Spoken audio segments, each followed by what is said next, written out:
The king in the north! The king in the north!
Yo, I'm trying to see. I look different. I don't like what my camera doing. Let me see if I can fix this. Something ain't right on here, y'all. Feel like I'm super close to the camera. I don't know what's going on. But this is the call-in show. This is the call-in show. You know, it is. This is a place for fans to be able to voice their opinions on whatever it is. And it doesn't matter if you're a Michigan fan. It doesn't matter if you're an Ohio State fan. It doesn't matter what type of fan, of what team you are. This is a place where you can voice your opinion and debate or whatever you want to kind of do, you know. But we got an elephant in the room, and I'm going to address it. It's come to my attention that there are some people that don't like the call-in show, you know. And I'm speaking on Burks. I'll say your name because you went on a tour talking about my call-in show, you know. And this is the thing. This is a call-in show. So I'll sit back. So people have the opportunity to come on here and voice their opinion, whether you think it's dumb or not. At the end of my show last week, I said it. I said, if you don't like what you hear, you have the chance to come up and voice your opinion. If you don't like it, get up here and say your opinion. If you think something is stupid, you have the chance to voice your opinion. The same way you ran the Ohio State podcast and voiced your opinion, you can do the same over here. You chose to go over there and do that, so I'm going to address you. You know, I'm going to address you. You know, so that's it right there. You know, they're saying dumb stuff, and well, come say it. This is a call-in show. People can say what they want to as long as it's somewhat respectful and they're not just attacking somebody. You know, Garrison and Maniac, they went back and forth for since they've been on the call-in shows, so it's kind of a mutual disrespect between them somewhat. But that's what the call-in show is. If you don't like it, yeah, it don't matter. It don't matter to me. Now, but if you're talking about the callers, he went on another show and talked about it. You know, I don't screen the callers. People call if anybody calls in, unless they naked or doing something crazy, they can come up and cook. They can come up and cook. You get what I'm saying? That's what makes the call-in show good, or whatever it is. That's what it is. Anybody. It doesn't matter who it is. If you don't like it, come on. Click the link. Come on. But going on a tour crying about the show, come on, bro. Hey, YouTube is free. If you want to start a channel, a Michigan channel, feel free to do so. Ain't nobody stopping you. Ain't nobody stopping you. But until you do, I just want you to understand this right here. Nah, I'm your king. No, we have to go now. Queen Mother, let's go.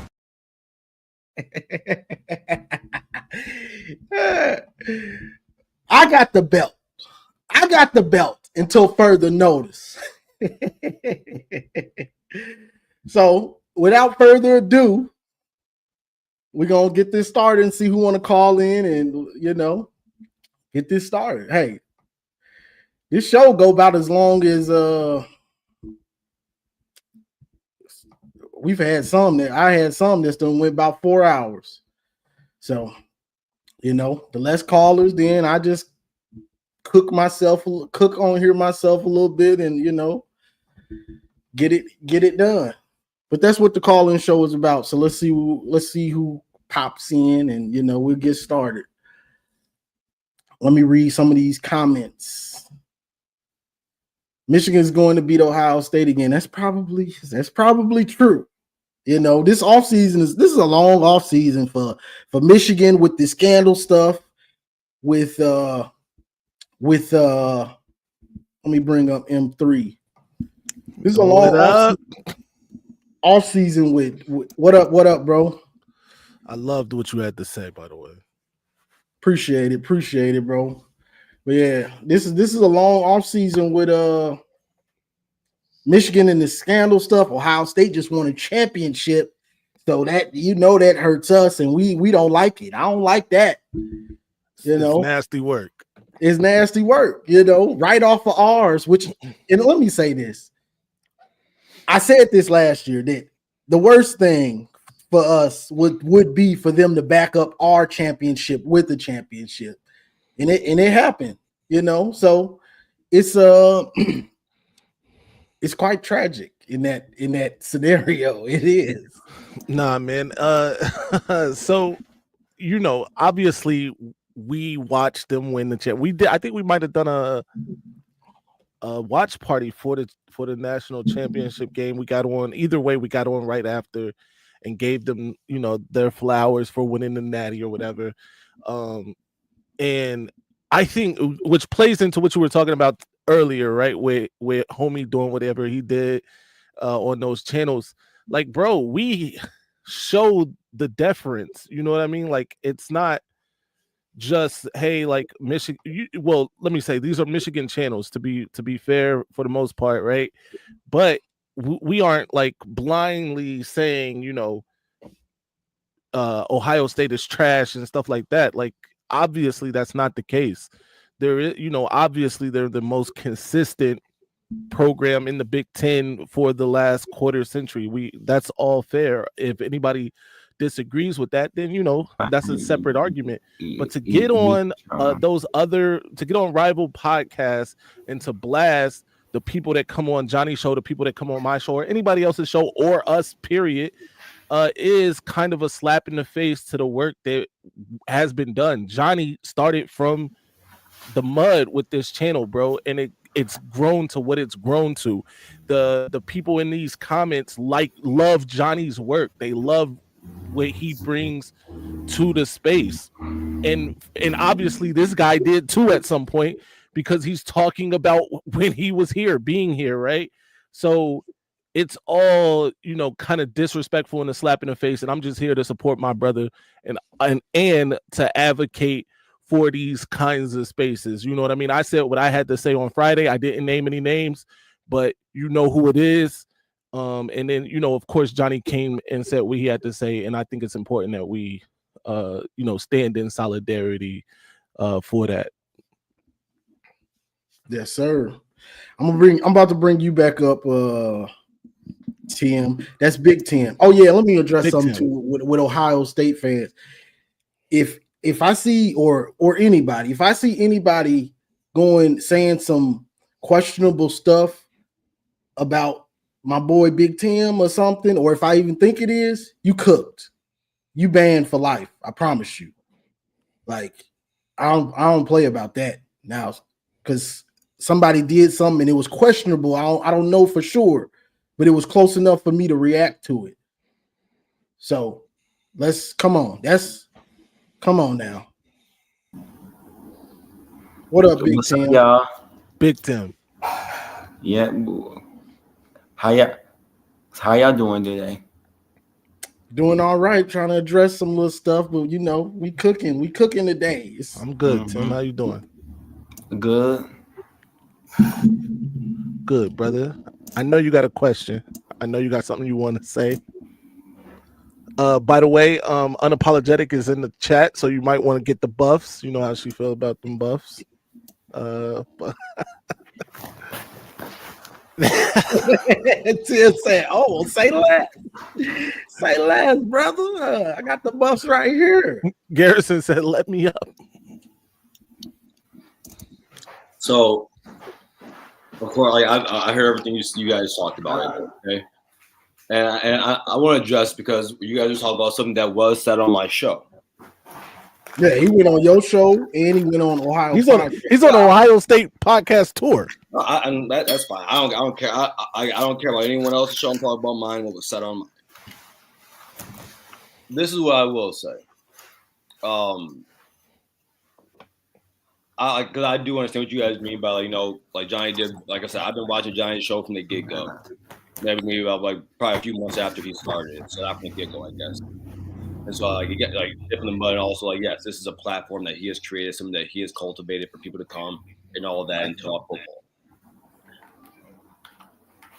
football. But it's not as though there's specific things that Burks said though that I can sit here and honestly say I understand what he's saying. Because he didn't, because Johnny, he talked, like, in his soliloquy when we're talking about it, he did say it has nothing to do with Johnny. He said Johnny's a smart person. He said it has nothing to do with his show. And that's why I said here, he wasn't necessarily talking about your show per se. He talked about some of the people, and Burks didn't want to name them out. Me personally, I have no filter for it. So I had no problem with saying people's names. But he brought up people that were coming in here, and he brought up just kind of like the talking, the yelling over.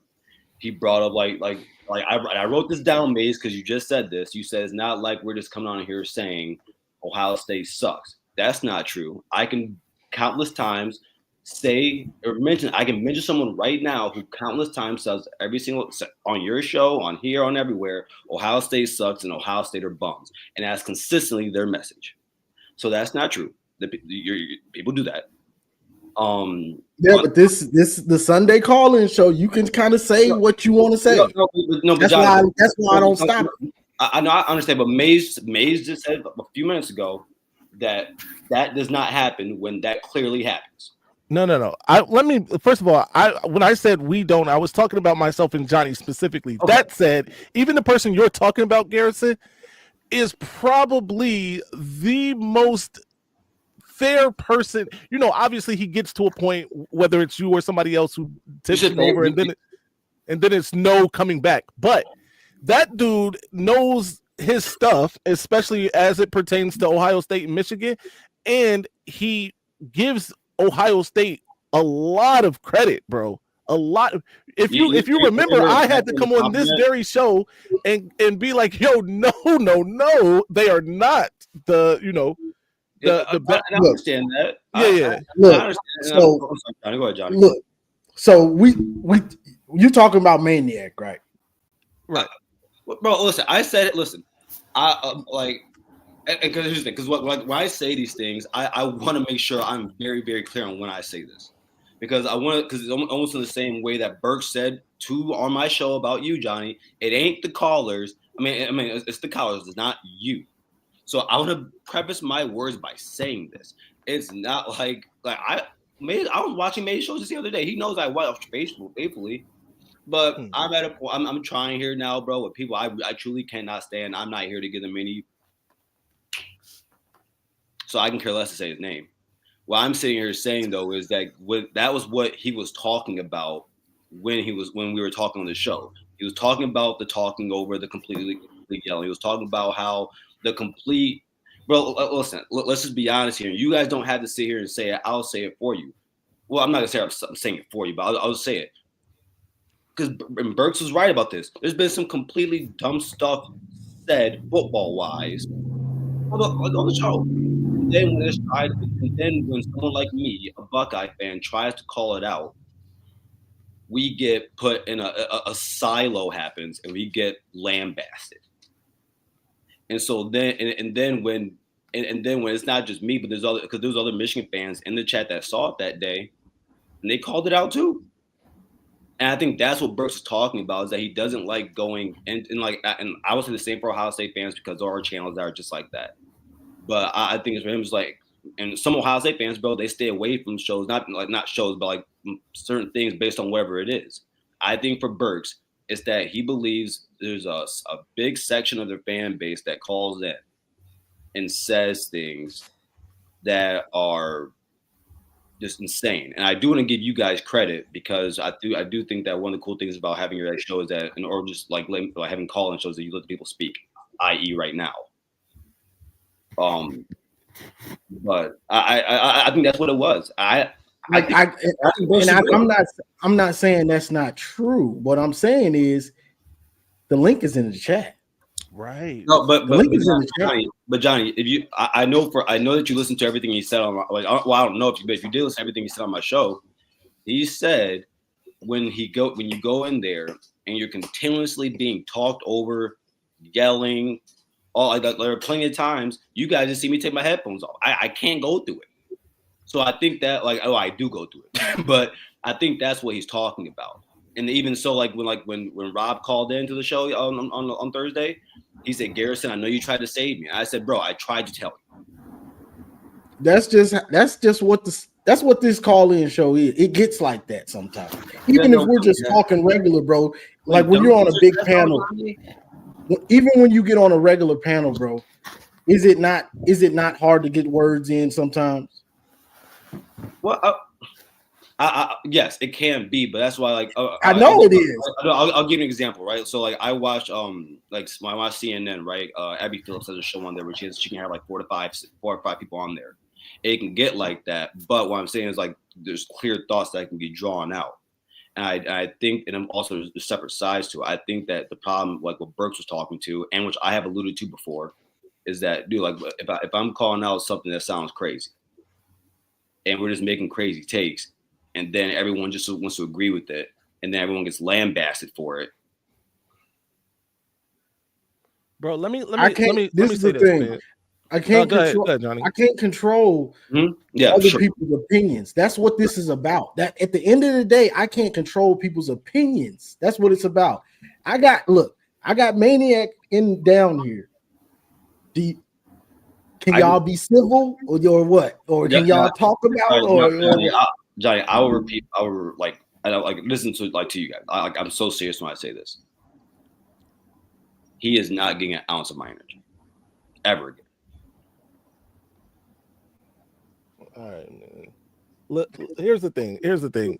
Before we bring Maniac up, right? Because I'm sure he has a lot to say based on what you've said. No, he can. He can. I just won't respond to him. All right, that's fine.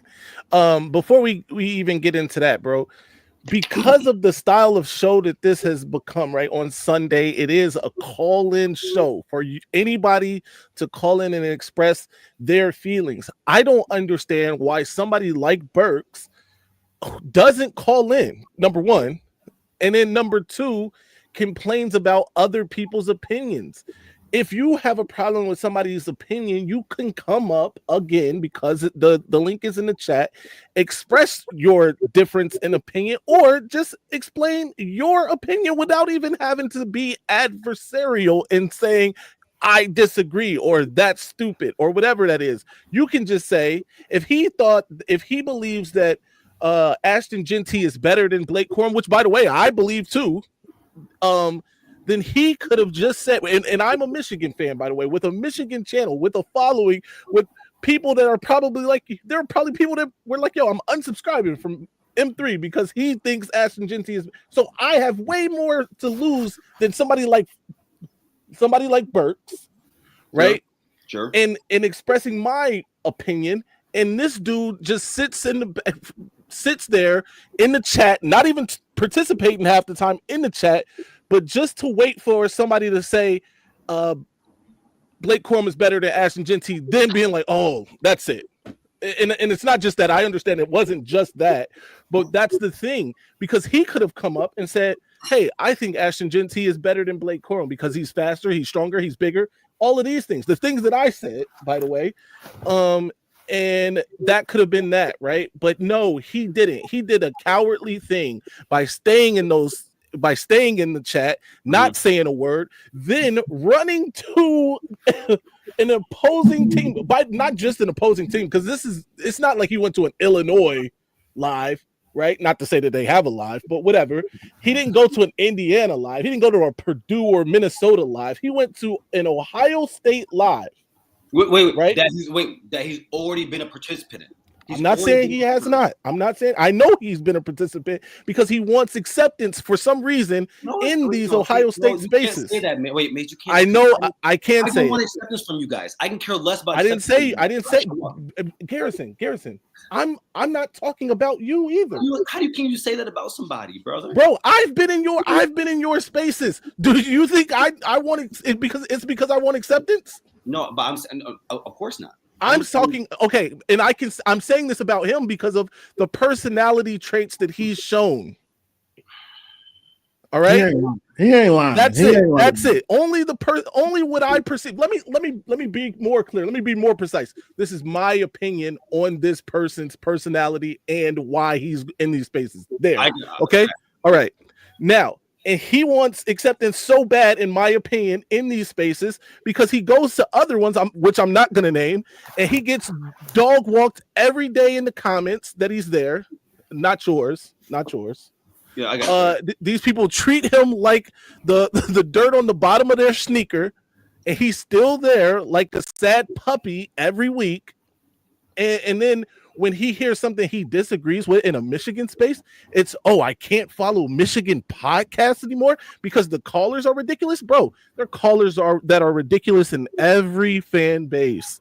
That to me is a cop-out and just him trying to cuddle up or, cuddle up to, this particular fan base. I digress, though. I will do no more you're saying what you're saying isn't wrong, bro. Like, I'm psychology, not saying, if you will. No, I'm not saying you're saying you're wrong, but again, like you said, you said it's cowardly that he doesn't call in. I'm gonna say it again because I said it already. One of the things he said to us on the call-in show was that he talked about the continuous talking over. He talked about the aggressiveness. And it's just, and honestly, and I can sit here and tell you, bro, as someone who comes a lot from the opposing side of things, right? Based on like our opinions on football and whatever, or just on football. Mm-hmm. Yeah, dude, it gets kind of tough sometimes to get a thought off when you disagree with the silo.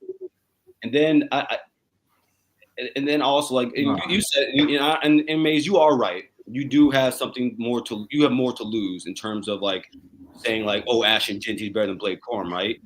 Right. But to you, brother, because this is why I also said on Thursday, I said, and this wasn't necessarily talking to like you or Johnny, because I think you and Johnny go on. I think you guys do exactly what I do. You guys don't purposely go out of your way to lie. You guys tell the truth on how you see it. I said I think people, if people just tell honest takes, they're gonna be fine.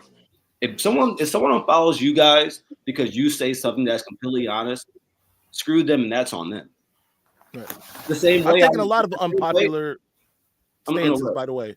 Go ahead. Yeah, the same way I would say if someone like I've had Ohio State fans like well we've all had this, whether they unfollow me on X, whether they stop subscribing for whatever reason. Like it happens. What's up, Kilo? It happens. So like I said, I don't think it had much to say. He wasn't talking about you guys per se. He's talking about just some people. But no, like I said, you guys bring up some good points. Like I'm not like again like you like someone how you bring up the fact that Johnny has built this from the ground up. I won't say people's names, but when people want to talk about how the views that I get on Ohio State boys college football, right? Well, to that person that talked about my views that's going to stay unnamed, I'm sorry. Have you been charged with trying to lead a 9K subscriber thing and be asked to bring up the channel because the Ohio State channel is not where it's supposed to be? No, I got tasked with that. Why? Because they think I can do it.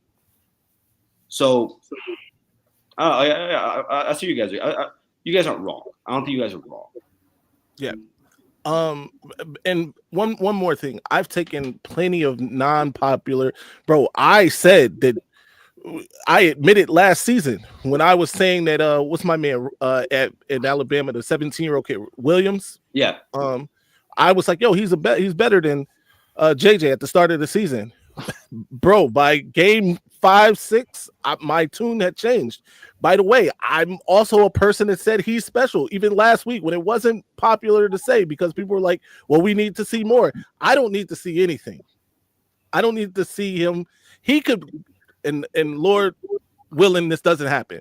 He could go break his leg tomorrow and never catch a ball ever again. He'd still be special to me in that time from what I saw from him. And that's just me being honest with myself about what I saw, right? Or what I see, right? But if somebody brings up a solid point on why he can't, I can understand and agree with some of the things, right? If they say, yo, he played one season and whatever, like that's fine and that's fair. Yeah. And I think not enough people are able to do that. I don't need to argue my point into the ground. Number one, if I say something and I stand on it, I stand on that. You can make your point and it can either change my mind because I'm an intelligent person and this is something intelligent people do with more information is change their mind and positions, right? But I digress on that too. Or I can stand on what I believe because I don't believe you've given me enough. Right. That's it. Good point. All right. Well, I'm about to bring Maniac up. Shout out to my boy Burks. Nah, bro. Nah. What's up, Maniac? What's going on, Tim? I know I'm an asshole. I know. What's good, brother? Johnny. What's good, brother? Oh, that's I made that Smash shirt. I gave that to Maniac at the spring game. Yes, sir. Like it. Fire. Smash. All right, look, let's get right to it, right? I heard everything Garrison had to say, whatever. I don't need you to give me energy, homie. I really don't care about you. It's just you a sucker. And I just call it like I see it. But let me finish talking. You could come back, say what you got to say. First of all, another thing, Garrison, they sent me the video of you and Burks, gossiping like two little girls. And you said something, man. You could have said you don't like me. You feel I'm stupid. That's cool. But you question my manhood, homie. You said a crush on you and a date going. What, yo, homie, that's you. You got sugar in your tank, bro. You gay. You was in the Navy. You was a seaman getting pumped full of semen. You clown. That's one. You know what I'm saying? You out here disrespecting people, right? Because you a girl. You a gossip girl. That's what you do, Garrison. And me, yes. Two, I'm going to always call your team a bum. So what? What's the problem? This show on Sundays is for this. This is what this show is for, to say however we feel. Now, in reality, I know what your program is. I said y'all the number 2 blue blood. Maze Man was like, no, they not. he cooked me for saying that. So I know what I'm saying. But you know what? You're the one. You're a condescending dude. That's one. Two, you're a narcissist. That's another thing. Because you think everybody that you this high and mighty dude, but you're not. And yes, you One of these talking days, about hold on, Timmy. We got you. So don't come here and try to tell me like I'm some homo dude, bro. That's you. You got a lot of feminine ways. You could see it. The way you got your fist on your chin says a lot right there, homie. So you need to chill with that. I don't care how you feel about me. You understand? Obsessed. I'm in these Michigan channels. You hear all the time. I don't care. I've been following Johnny Mays, but you hear though.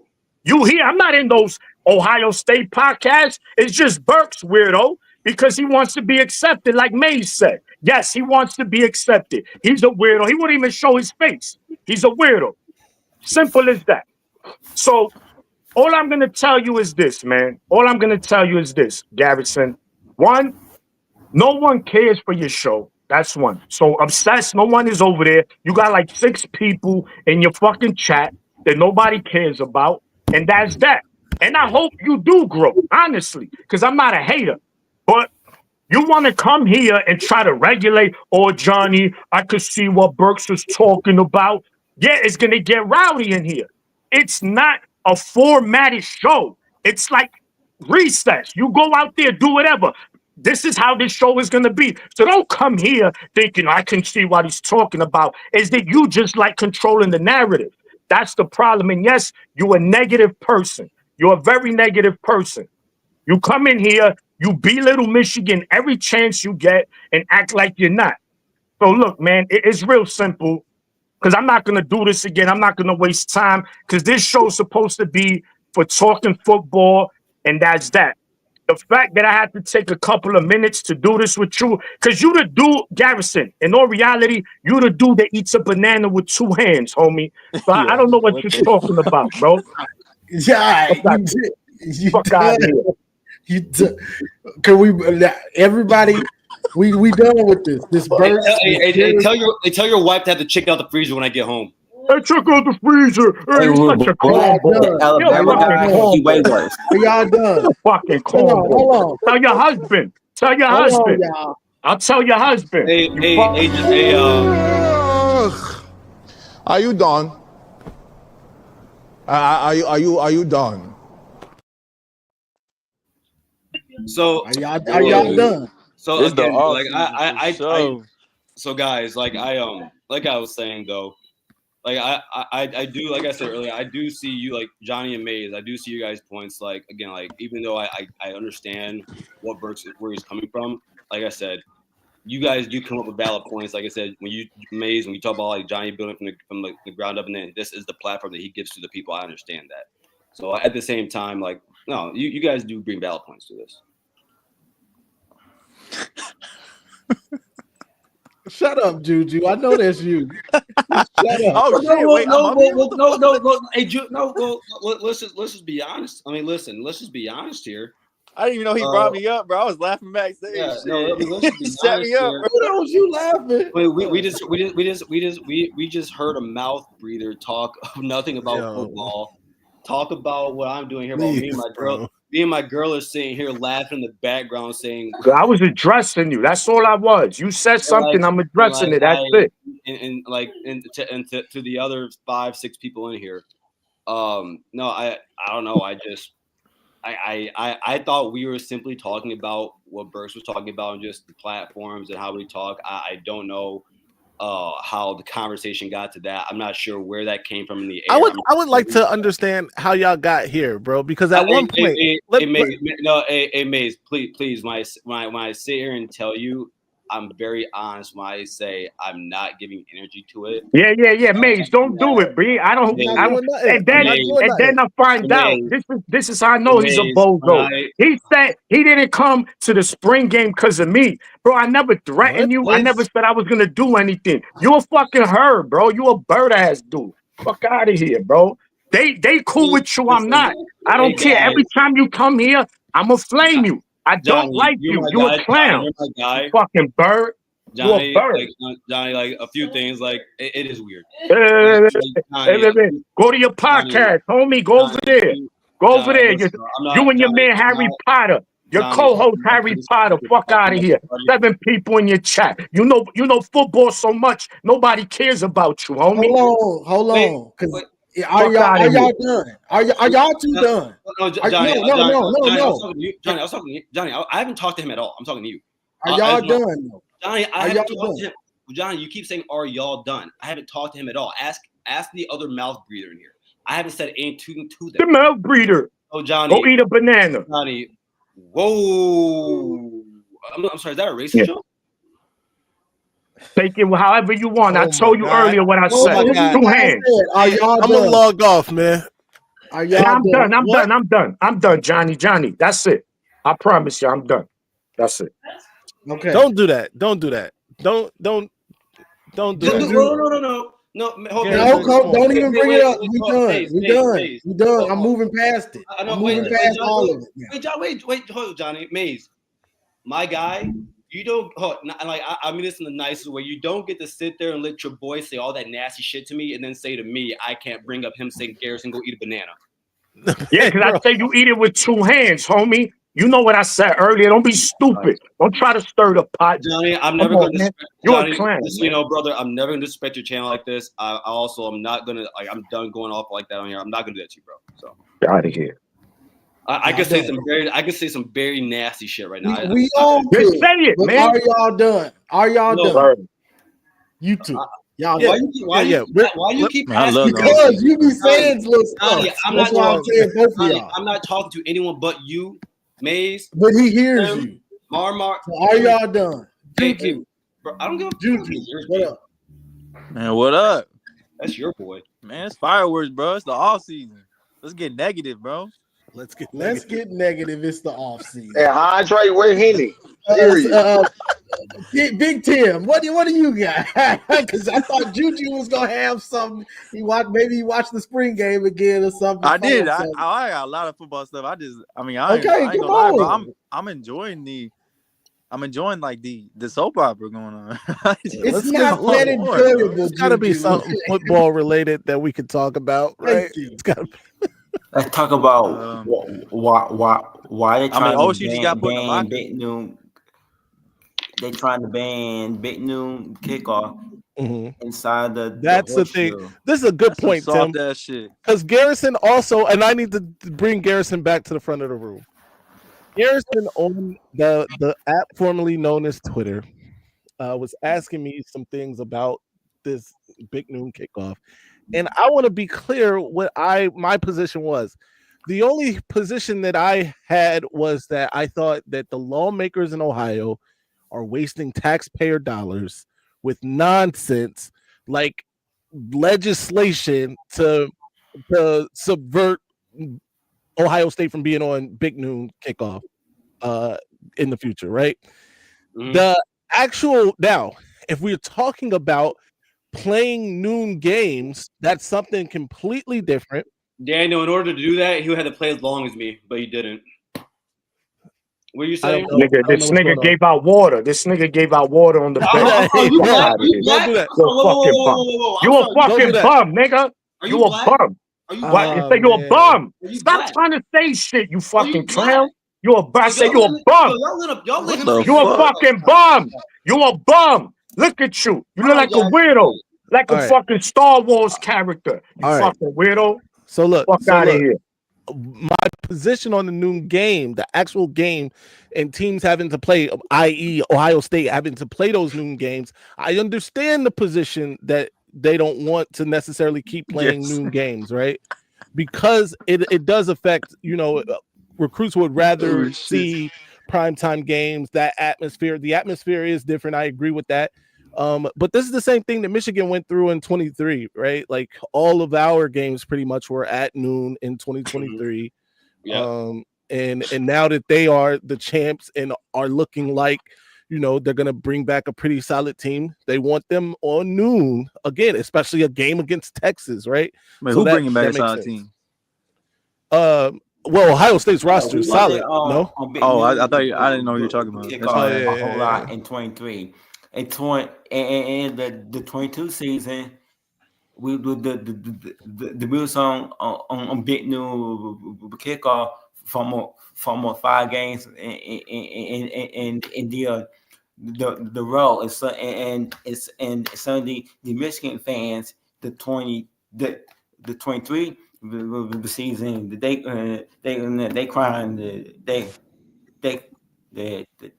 about that we on CBS way too many times. CBS. And so look, the only time that they be on Big New Kickoff unless it's my Indiana, Ohio State, or So I'm about to bring some feminine energy up here. Please. Hold on, I got a question for everyone. I'm still finna bring her up though, but you can go ahead, Juju. I'm about to bring on Unapologetic up though.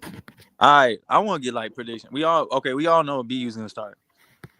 What's y'all predictions? What he's gonna have on the season? Like, I want to go one by one, like everyone on the panel. Predictions for the season, or like we all look. BU's gonna start, so I don't think there's anyone in here doesn't think he is. So, like, I want like predictions, his stats, like from rushing, touchdowns, INTs, completion percentage, all that. I see. Okay. I guess Unapologetic, you just came up. What do you think Bryce Underwood is gonna do stat-wise for the season? Well, you know what, Johnny, you kind of threw me a curveball with that one. But I am in a Lions Den. I will say this much: I expect great things for Bryce Underwood. Stats wise, that's not really my area, honestly. I don't like to make predictions. I really don't. I'll leave that up to Mr. Dom, and Garrison likes to shoot out stats too. So I'll let those guys have that.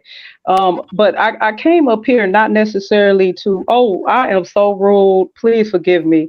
To Johnny, my YouTube crush, to M3, to Sexy Tim, to Sexy Maniac,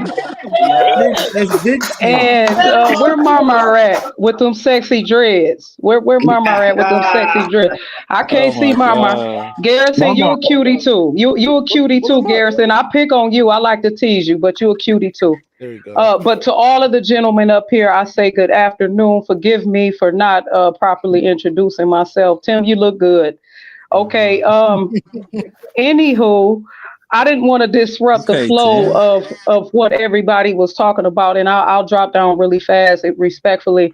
But I kind of wanted to go back just a tad bit, and I wanted to drop my appreciation to you, Johnny, for this platform.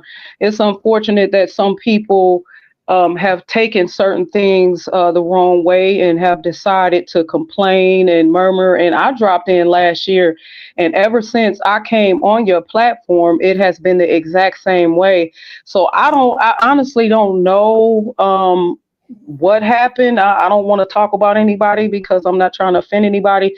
But at the same time, isn't this the Lions Den? I thought that's what this was, And so to me, if you can't stand the heat, you probably should stay out of the kitchen, because no disrespect to anybody, but I just kind of wanted to drop my opinions up here. And so that's why it's times when I see that the shots are being fired and blows are being thrown, I stay my feminine self in the comment section. That's what I do.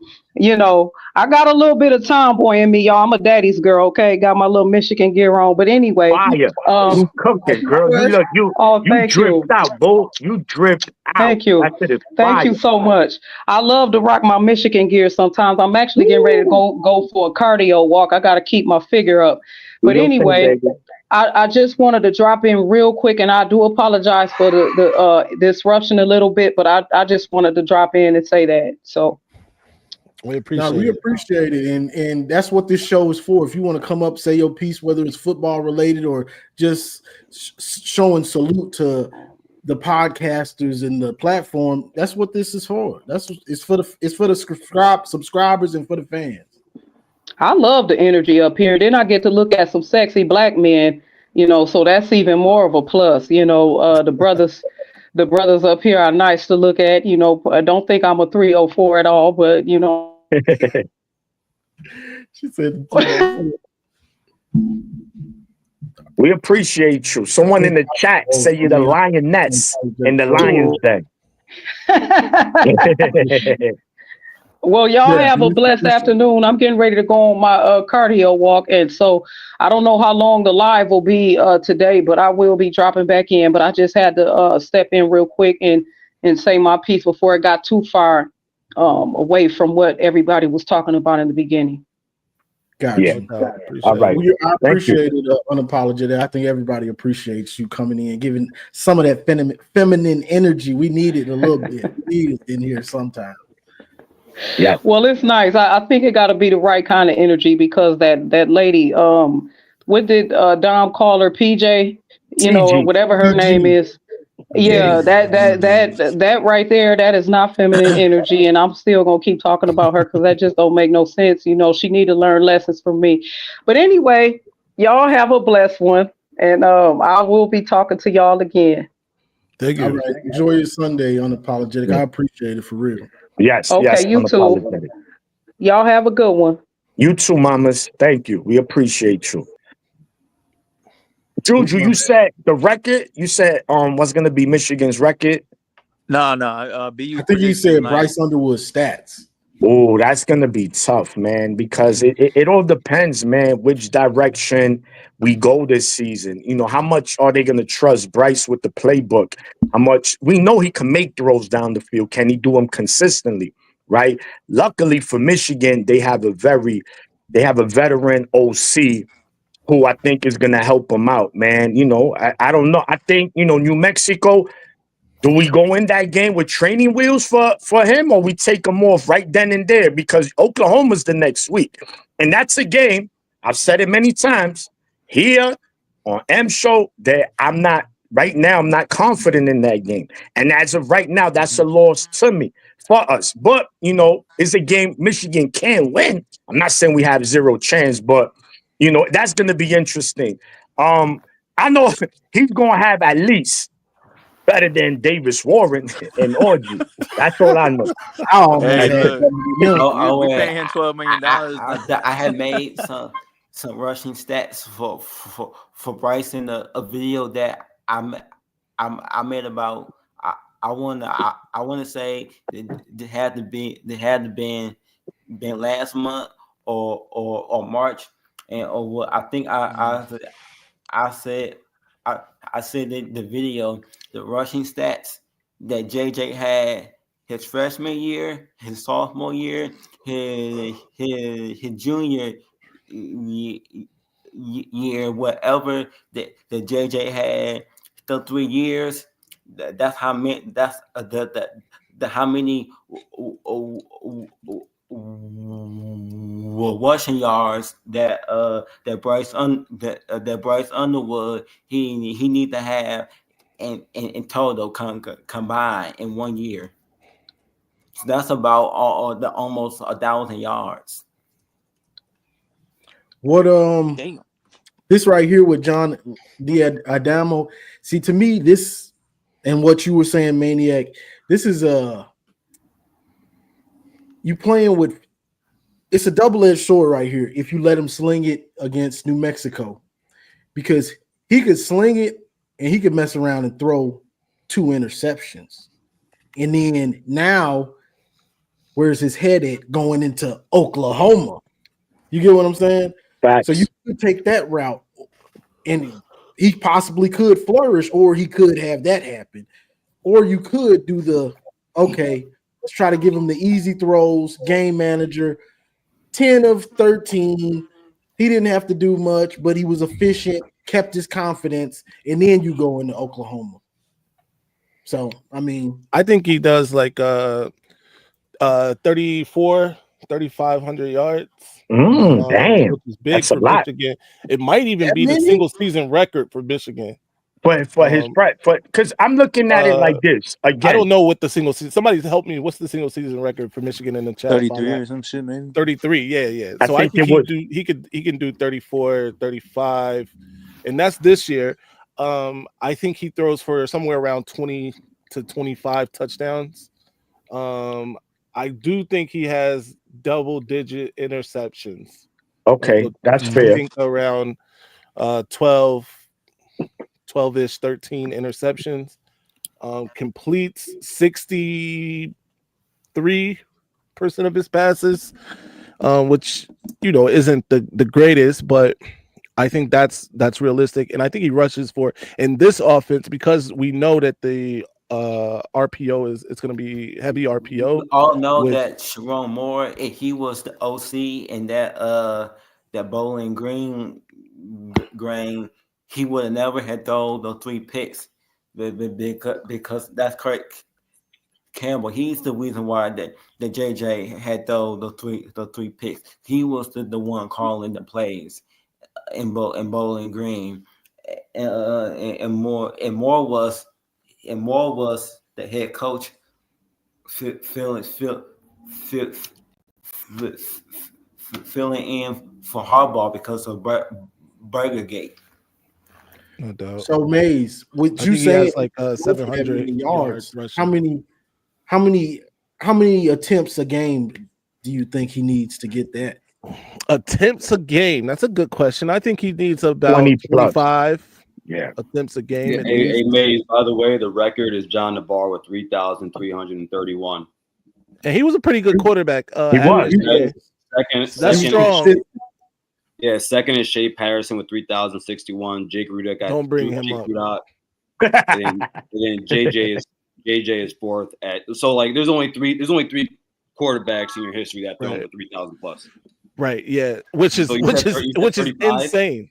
I think he does 34, 35 this season, and I think it gets better. Was that a woman walking? No, I'm joking with you. Anyway. So you say, Maze, you're saying that he breaks the record as a freshman? I think he breaks the record as a freshman. And I'm not saying that, and I want to be clear. I'm not saying that because it's Bryce Underwood. I'm saying that because of the type of offense he's going to be running, and because it's Bryce Underwood. I think. Because he break the single season, the rushing yards, or they're gonna let. That's Denard Robinson. I don't think he's going to do that. I know it's a lot of yards. Well, if he throws for 3,500 yards, bro, he has to throw for 25 touchdowns plus. Yeah, and that's what I said. Like 20, 25 touchdowns. You're saying freshman year he's breaking records. Yeah, because by the way, those records are very pedestrian. If we're being fair, if we're being honest. But let me ask this. All right. Been very pedestrian in terms of their output. But let's say this: you want him to break? He broke them in high school. Are we a freshman?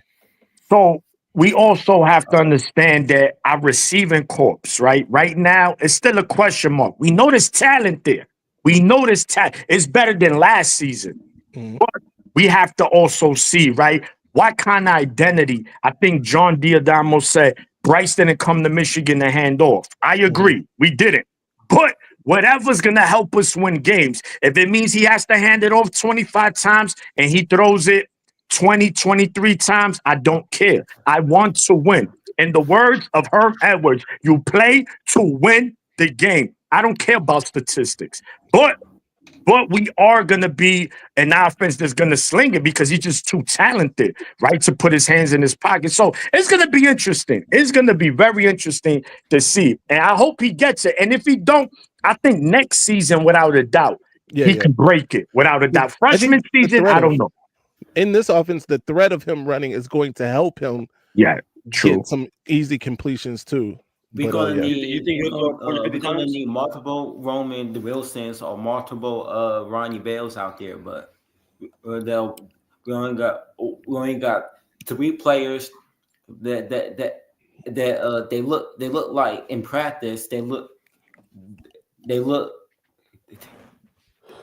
like they running the same routes that those 2 players that I just mentioned that they was running.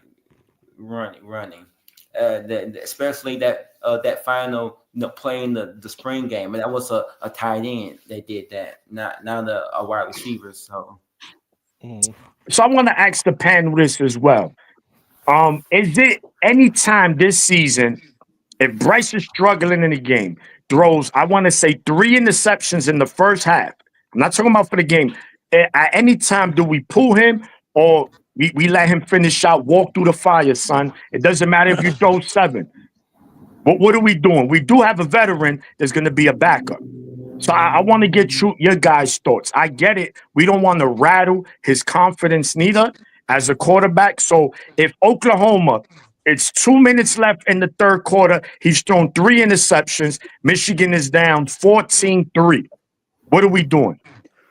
Well, I want to go back because I want to get my prediction real quick on Bryce, and then I'll answer your question. They could do what they did. They did the last time they play against with Penn State, preventing JJ from throwing picks. They told him that we're going to let Donovan Edwards and Blake just run the ball, and then we're going to let you run the ball too. So, hey Maze, so and make the Oklahoma respect our trenches. Go ahead, Garrus. So I was just looking because I'm interested in what your take on, like, it's a bold take for 3,500, but yeah. So JJ threw the ball 334 times last year. John Navarre threw it 456 when he did that. So you think he's gonna be around the 450 number? I think he'd be around 400. That's Ohio State. That's like Ohio State pass. Ohio State didn't throw the ball 450 times. Yeah. I think he'd be around 400, whether it's like 380, 400-ish right there. But yeah, I also want to let Juju, because this is his question and he hasn't given his asked the question and got quiet. Right. I was just letting everyone answer. Right? He letting us cook. Now do you Juju? I like that. I like the I don't think it's far off of Maze. I'm not gonna say breaking the record. I do think it's around 2,800. I do think all purpose though he breaks 3K. I think he's around 23. Lindsay, his playbook is similar to Ben Johnson or John Morton. I think it's some similarities. Yeah. I know. It's that close though. Them dudes are on another level. Ben Johnson, he's on another level of creativity. Yeah. He's on another level. He's the coach for the Bears now, right? Yeah. Yeah. He's gonna help him out. He's gonna, at least offensively. I mean, look, man. Like I said, it's gonna be interesting. The reason I'm confident is that 1, our schedule is weak, right? So that's a good thing. And 2, we got a good defense coming back with Wink. He left the season, he ended the season hot. I think we're going to the season hot again. And I think the defense is confidence. Now, of course, the question mark is offense. Not that we don't have the horses on offense. It's just how they're going to perform. The line is a talented O-line. But how quick are they going to adjust? How they going to gel? That's important for a true freshman. We don't want to see, if New Mexico stacks Bryce Underwood 3-4 times, bro, we have an issue. I'm sorry. There's no way. There's no way New Mexico should sack him 3-4 times. And another thing is, even though we look at our schedule, we say it's a favorable schedule, but what's the Big Ten known for? For fans that actually know the Big Ten, not somebody Pac-12 or somebody that's going to. We know the Big Ten packs defense. Most of these teams pack a pretty good defense. You know what I mean? So that's the thing. Bryce is still a freshman, and he's going to have to go against a Nebraska defense and some of these defenses that they do come to play. You get what I'm saying? So you got to be careful with how much you want him to really be throwing it, because he's going to make mistakes, and you're not going against cupcakes. You're going against Big Ten defense. Big Ten, we play defense up here. And Johnny, I'm glad you mentioned that, because that's what I'd say to fellow Michigan fans that, we just going to go through. Now, when I say, the schedule is favorable, again, I don't want it to the point where we're dependent on him to win games. I hope that's not the case. I let him be a game manager for a little while. When we get to the tail end of that schedule, where we got to play Ohio State, we might need him to win that game for us in the fourth quarter. It's very possible. We don't know. But just to me, the same Michigan approach that we had. Let's just see what we got. If it's not looking good, let's lean on the run until we get it right. Because Bryce Underwood is going to be better than what we had last year, hands down. That I could guarantee. So that's what how I go much? back to. Yeah, that's why I go back to. That's why I go back to. That's why I put it around the 2,800 mark, and I do think that he's going to rush for about 450 yards. I do think they're going to use him way more than we use JJ. He's way more built than JJ is. I think he can take a hit. I mean, going back to his high school, I mean, his rushing numbers are great. I do think altogether he can total get near the 30 touchdown mark with rushing and passing. I think that acclimation of the run game of the RPO is going to be huge for that offensive line because they'll it's going to be use him the same way they use Orgy, but the difference is that Bryce's speed is closer. Is closer to the running backs. I'm saying, John, compared to Orgy. Well, it's not only that; he can throw the ball. Like on these RPOs, bro. The first time we run an RPO slant, I might cry. Like that's what the offense is going to be and what it should be. And I don't think that wide receivers. Everyone goes back to wide receivers, but I went back. I watched all the games again during this offseason, and I don't think that there is much of the issue as much as the quarterback and the OC were. If you go back and watch those games, we had wide receivers running into each other sometimes. Like the spacing was terrible. Like I don't know what they were doing out there. So, but they were open. They were getting open still. It's just Davis Warren wasn't hitting them. So if it was you have a better quarterback, I think it improved. If it was a pass rush in his face, he would close his eyes and throw it up sometimes. Well, that's another thing. Bryce is elusive and he's very calm in the pocket. In the spring game, they got him a couple times, but he still was collected. Like the players even spoke on it in their interviews. It's like his presentation doesn't bring freshmen. He's very calm. So I mean, he's only going to get better, bro. And I think the biggest part that everyone's sleeping on is, bro, he's going against Wings defense every day in practice. And he's one of the most gifted coordinators as far as blitz. And guess what? He's going to see a lot this year. Blitz. He's especially week 2, Juju. Especially week 2. Brent Venables is throwing the kitchen at him. Week 2, I promise you that. I don't disagree. Look, I'm not as high as everyone is on Oklahoma either. I think we have I think we're better. I just think we're better. Let's have the conversation, Juju. You got to protect them, and this is. They got a good D line though, Juju. They got a good D line, bro. It's not. Their defense under Brett is always going to be. It's not going to be an ass defense. And look, they were susceptible last year because of their offense, which I do agree. But like I keep saying, I'm not going to give as much of a pass because we were worse than offense, and Wink still finished top 10. So Brett got to figure it out, bro. And him being head coach and D coordinator, it's like, bro, it's responsibilities and shit. So, but you got to prove it. You got to prove it to me. I think it's going to be a low scoring game. I agree. 21-17, 21-14. But I do think we're gonna win. It's gonna be a tough atmosphere. I hope. I think we have the better coordinators. Yes, agree. That's just how I feel, bro. I think we have the better O-line. I think we're gonna have the better O-line. Their O-line is terrible. Like, it were terrible last year. You're right, Juju. My only question is, how good is the O-line going to be that quick? Week 2, are we going to be in mid-season form week 2? That's the question on the road. All that noise, a freshman, I could see at least 3 to 4 starts. I could see 2 to 3 delay of games. Yeah. We saw it in the spring game. With the freshman quarterback, absolutely. Yeah. But I do think, look, the only changes to this O-line is going to be right guard. You bring in Sprague, and that's an upgrade. He's our best offensive lineman, in my opinion. Will bring in everywhere else, and they've had starts and everything. So I'm not. I think they're going to judge fine. While they're practicing. Hey, Juju. I think. I don't know why my mic wasn't working, but You said you guys are better than Oklahoma right now. I think we will be better than Oklahoma. No, you will. Do you mean by week 2 you will be better than them? Yeah. Okay, so all right. So just I'm gonna play a game with you. I think we could both agree that you guys will have a better. But what did Oklahoma? They come Hold into on, the Tim. Hold on, let and him they cook, got lost. So just you bring gotta the let other him side, cook. the other argument to this. So I think we both agree that you guys will have the better defense, but it's not like Oklahoma doesn't have a good defense. I think they'll be fine this year. Yeah, they'll be fine on defense. They'll be fine. They'll be pretty good on defense. They have better receivers than you do.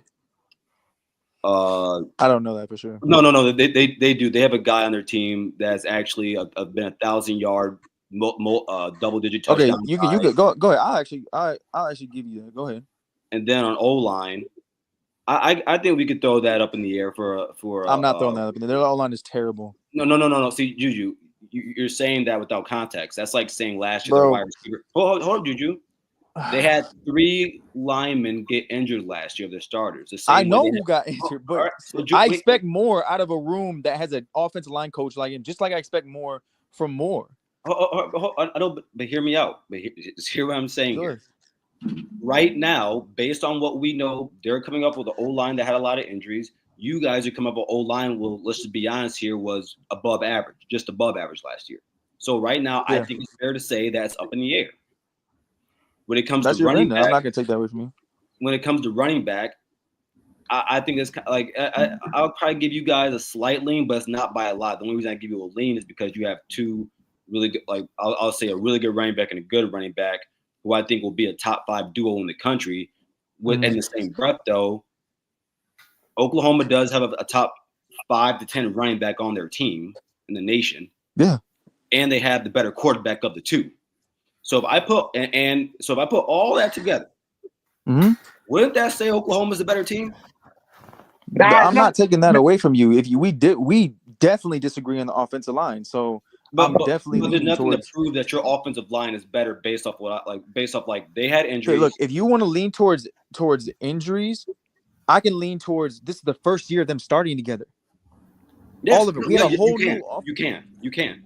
And you guys don't have a left tackle yet. That's why I mean. There's a lot of questions for both O lines. Look, I think Evan Link is do I think he's gonna be fine? Sure. Mm-hmm. Do I think he's any world beater? No. Do I think he's the biggest weakness on the offensive line? Absolutely. But do I think he's gonna get beat every play and he's enough to hold us back? I don't think so. I think he's good enough in the run run blocking. I think you can chip with a tight end and a running back. And there's ways around Evan Link. He is a good run blocker, bro. This offensive line is going to be very good, I think, in the run offense. Dude, run blocking is easier than pass blocking for every single lineman. That's a fact. Run blocking is always going to be easier than pass blocking. Yeah, of course. I mean, but even last year, it was just average. It was just. I don't think your run blocking was average. Devin Gardner, week after week 1. Devin Gardner came out and said something on Sam Webb's show that was very. Yeah, he said we can't pass block at full box. Yeah, stack boxes. He said why in the previous years those O lines could do it. This O line could, especially with no threat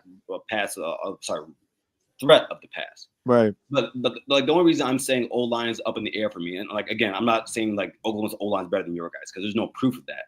I don't think there's any proof your O line is better than theirs right now. That's why I'm predicting it. I think that's why I'm saying I think our offensive line is going to be based off what we know today. I don't want to say that we have our opinions, right? But what do we know today? Today we know John Mateer is a better quarterback than Bryce Underwood. Today we know both have really good running back rooms. Today we know one has better athletes on the outside than the other does. Today we know one has I think would be a really good defense, one would be a good defense. I think in that game, if I had what quarterback do you think is going to be able to manipulate the pocket better? You think it's Bryce Underwood or John Mateer? I mean, obviously he has more experience, but do I think John Mateer is a world beater? No, I don't think he's faced a lot of competition at all. And plus, you got to understand. Hold on. Hasn't he faced better competition than Bryce Underwood? I want to bring up a very important that nobody talks about. Our special teams are way better. Yes, sir. But the number one. That is huge. You said Materia hasn't faced any real competition outside of Detroit high schools. Tell me the competition that Bryce Hunter was faced. That's not comparable, bro. But I agree with you. I literally said, brother, in terms of experience, I agree with you that, bro, he's had what? How long has John been in college? You said he hasn't faced any real competition. That was what you said. A defense like he's gonna face? Hell no. Okay. Oh, all right. No. Bro. All right. And I can give you that point. My thing is, do you say the same for Bryce Hunter with it? Bro, we agree there. I'm not comparing the two. I'm just saying. It's a 50-50 game, bro. That you can't insinuate Oklahoma because Texas on paper to me is better than Ohio State. Right now, you only got better receivers than them. You can say what you want. That's all y'all have. I think better than them. So don't. It's just no. I know what you listen. I get what you're saying, and I just said it. I feel Michigan. I don't know if Michigan's going to win that game. Oklahoma. Right now, I'm chalking it as a loss. I think it's a coin flip too. I'm saying that, but you insinuate like, oh, bro, it's neck and neck right now. Ain't no team the only reason I head and shoulders above nobody. Michigan could go in there and dominate them. That's very possible. That's the only reason, that can happen. If you say no, then you lie. Look, do you guys think Oklahoma could go in there and dominate Michigan at home? Yes. Okay. They can for both. It's both ways. I know that. That's what I'm saying. I agree with that solely because it's week 2. If we played them week 7, I think we blitz them. Yeah. But how do you know that? But okay. But all right. Hold on. And you're making because that. We're all. You're making that assumption based on the fact that you guys get better, right? Let's say yes, we all both lost better. week 1. You're making that assumption, Juju, and then negating the fact that Oklahoma can do the same. That's what I do. Just like you make an assumption that Oklahoma is way better than us. No, I didn't. No, Marmar. I said I think this is why I said to Juju. Obviously, I didn't think Juju. I thought I disagree with Juju when he says today or the day of that game he believes Michigan is better. So what I do is that I ran down some of the position groups where I think we can break down position groups and say like one team should be better. Like if Michigan goes in there and wins, I think it's one of the best wins of the season because I think Oklahoma is going to get Oklahoma can possibly get screwed by their own schedule. But that's what I do. Like when people say Texas is better than Ohio State, I simply ask people, tell me because when we have these discussions, I want to make sure we're accurate here. Do you know what's on their roster? Like they got two receivers coming back. Like the Rock Boys yesterday put out great show by the way. But they put out their top 10 offensive lines, right? Texas was number 2 after losing 4 of their 5 offensive linemen from last season. But what they have replenishing, they have a lot of talent. They got like the number 1 guard. Do you know any of their names or their snap counts? Off the bat, they a lot of snap counts. I was looking at it. Look it up. You like to look it up. They got a lot of talent, a lot of talent replenishing it. And you got to remember something. You got the key factor is the quarterback. They got an elite receiver. Trey Wingo's a beast. I don't think none of your corners is going to be able to hang with him. Wait, hold on. See, that's what I'm saying. Let me see. I'm just telling you how I feel. Garrison, you can't beat the team, can't beat the NBO to everything, bro. That's what gets me mad. I'm fine with people saying that about talking about Trey Wingo, even though we saw Trey Wingo last year in the bowl game. All right, and what your man Jeremiah Smith did in that game? He did more than Jeremiah Smith. And it's fair. It's because he's not getting bracketed. It's fair to say that Wingo's an elite receiver, maybe because I think he's the top. He's gonna be a top 5 to 10 receiver. At the same time, though, why we say these things without giving Ohio State the same? Like you said, Texas can replenish their offensive line. Then when I bring up Ohio State, bringing up 2 of the best offensive linemen out of the portal, we don't give that any credence. But your quarterback. Your quarterback hasn't done nothing. Offensive line, though. That's not a real question mark. Does anyone know the games that in here? Does anyone know the games that Arch Manning started last season? There were some cupcakes. Look, he has more starts than Julian's saying, bro. He does. He has more experience. I think that's what we're saying. And he's more athletic. I don't care. Did you see Arch Manning run? Did you see Arch Manning run? I agree with you, but plenty of times I've had these conversations with you guys about Ohio State players, and I bring up games that they have played before. Like when I bring up guys like Kenyatta Jackson Jr. or Caden Curry, I talk about the snaps that they took last year, and you guys poo-poo it. But now you want to talk to me. Now you guys bring up the same point. Hold, Juju. Now you guys want to talk to me about a game against Mississippi State in which he was very bad in, and then you want to against a game against I think Louisiana State. So like hold on.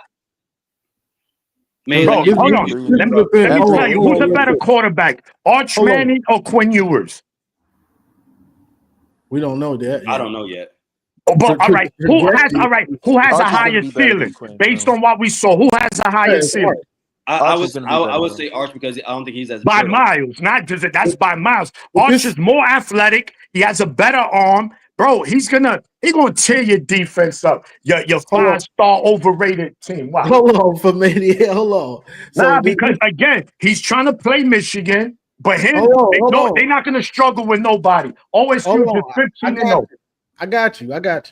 But this is the thing: you can't compare backup DNs to a first-time starter quarterback. It's a totally different thing. All right, so Johnny, all right, that's fair. So let me ask you this question: if I came in and the 2 games that I could go out, let's say Julian Sand got in the previous season, right? Actually, you know what? I'll give you an actual example. Kyle McCord started a game the year before he started for Ohio State. It was a game in which in his freshman year, he started a game where he threw for like 300 yards, 3 touchdowns, and an interception. Coming in the next season, 2 years from now, I went to Michigan fans, and this is a while ago, so it probably wasn't even you guys, but I asked Michigan fans, like, yo, guys, like, he has started games before. Like, this is something he's done before. But they said, well, yeah, but who was he playing? It was Ohio. And I was like, you know what? That's fair. That's not real competition. It's the same way, like, when we talk about, when we talk about quarterbacks and how, like, when I remember Ohio State fans talking about Julian Sand looking calm in the pocket. Dude, no one on his team is trying to take his hat off. I don't care about. So what? But Mississippi State is an SEC school. Yeah. And he played bad. He was 26 of 31, 300 plus yards, 3 touchdowns. Wow, that's bad. You see? You see, man? You see? How many interceptions? 0. Bro, everyone is missing the biggest. No, also, gentlemen, let him tell the stats. What's the stats? 26 of 31, 300. If I'm right, I'm sorry. Am I mixing up with the Louisiana game? 2 touchdowns, not 3, but he rushed for another touchdown. Am I mistaking him with the Louisiana game then, or whatever other game that was? Maybe. Yeah, his first game, his start was not very good. What was it? It was 2 picks and 2 touchdowns. Who's the better play caller? Sarkisian in big games? Who are you going to take in the big game week 1? Yeah. Who you rather have, Sarkisian or Hartline? This is where I was going to. Sarkisian is not the offensive coordinator. Hold on, Garrison. Bro, you don't think he has a hand in what's going on? Hold on. Wait. Hold on. Wait. Hold. 1 second, Juju. Sarkisian is a better caller than Ryan Day. He's a better OC. Bro, I'm going to answer your question. If you were going to ask, y'all gonna beat Texas, Gary said, I'm sorry. Y'all gonna beat Texas. Y'all the greatest team. Y'all the new Alabama. That's it. Holy you gotta respond. Dude, you can't, bro, but they can't. He can't accept nothing. Wait, but he didn't say good. Yo, go ahead. Just this is where I wanted to get to, like the main point. We're arguing quarterbacks and everything, but like Texas has advantages in this game, but the biggest advantage is their staff. Like, they don't have new everything coming in. That is their biggest advantage in this game, in my opinion. Like, you can call talent and talent. They both got talent, but Texas is returning the same pieces minus running back coach. I mean, I know he left. If Ohio State lost 4 of their 5, can we just be honest, guys? If Ohio State lost 4 of their 5 offensive linemen, would you not say that's a weakness? I'm not gonna say it's a concern. We don't know. It's a concern. I'll say Juju, I'm sorry, Juju, you're right. A concern. We've talked about this. A concern. Yeah, it's a concern. All right, and then what's concern for Texas? And what's considered a weakness of your defense right now? Your D-line. So it evens out. Your D-line is considered a weakness. That's what I was about to say. So there you go. It evens out. I can't hear you, bro. That's what I was about. Maniac said what I was about to say. He's right. Like the concern on your guys' defense is your D line, especially your D line depth. We just don't know. We don't know about their offensive line. No. Well, we have right. Let's be specific here. The detail. We're not worried about the D end or edge depth. Some edges got to prove themselves. No, yes, but I'm not like. But the same way they're saying they're not worried about Texas's O line, I'm not worried about my edges. What I'm saying is, I sound like a woman right there. Well, that's not. Your edges is laid. Your edges is laid, Garrison. Your edges is laid, brother. I ain't gonna lie. What I'm talking about is when we talk about the D line depth, Juju, it's not D line. We are specifically saying after Edric Houston and McDonald, that's where we're worried. It's not like we don't believe our stars, we don't believe our edges. My thing. Let me ask this. I think it's. Let me ask you guys this: do you think it's easier to get a D line to play better or an O line to play better? Well, it depends on development, man. Those are just hypothetical. You gotta. It depends who. These elite programs with elite coaches. They're not playing Marshall. Let me ask you this. So let me ask you this. Let me ask you this. The game is at noon, right? That's the last Saturday of August. It's probably going to be 80 degrees in Columbus that day. That's going to be winter for Texas. So that game is going to come back, the war of attrition. Who's in better condition? And that's going to come down to the fourth quarter. Texas, we know it's like 199 degrees there right now. So playing in that weather won't be an issue for them. It might be for you because you don't have depth at that D line. And they might wear you down in the fourth quarter. Shit is simple mathematics, homie. You don't need to be a genius. You don't need to play college football to know that. That's fuck out of here. O-line to be gelled. Wait. Hold on. That's expecting our O-line to be gelled by week 1. Right. I want to bring up something that's underrated, though. Yes, that is correct. Like, I mean, we found out the hard way. You have all new starters. It's going to take time to gel. That's why, in large part, I think our offensive line is going to be way better. Way better than above average. But I think they're going to be good this year. That's because they have his second year to gel. But that's besides the point. The biggest thing, like the D line, you're right, it is easier for them to play well. But a large part, I think we're missing. There's a new DC. There's a new DC. Mm-hmm. It is going to be different. Which brings I love what Matt Patricia runs because there's not a lot of pre-snap. I don't disagree with you, bro. I do not disagree with you, but. I don't. We found out the hard way. We had a new DC. We had our best 2 players. Like Juju, y'all don't. Juju, do you think you guys had all the Juju? I don't like him though. Be honest. Do you think Wink Martindale, in terms of just like in even your offensive coordinators, do you think they're working with the same talent depth that Ohio State is working with? Texas? No. Like you brought up Wink, right? About- And which I do agree with. I think there's going to be a learning curve for Matt Patricia. My question is, do you think you guys do you think Texas is working with the same talent depth as Ohio State? Yeah, they recruited very well. They've had some good recruit. All right, Garrison, my fault. No, they're gonna win. No. But you see, this is what gets me upset. What did I do? He's saying there's pretty much no way Michigan could go into Oklahoma. There's no way they could be the better team. But it's easy for Texas is going to be come on, bro. You got to go both ways. You got to go both ways. That could lose Garrison, that game. Are you talking about their offensive line or their defense? Nah, bro. And this is not. You can't get away with it. Hold on, man. Hold on. So what are you, Garrison? What exactly were you talking about when you just said that, though? Are you talking about their defense or offense? Defense. Well, I was saying, you talking about Texas, or were you talking about Michigan? I was picking back off. The reason I mentioned Wink was because I was picking back off of what Juju said, and when I said, "Do you think the talent?" The first thing I said was the talent depth of Michigan. I said, "You know what? I'm sorry. I mean Texas, because that's what we're talking about here."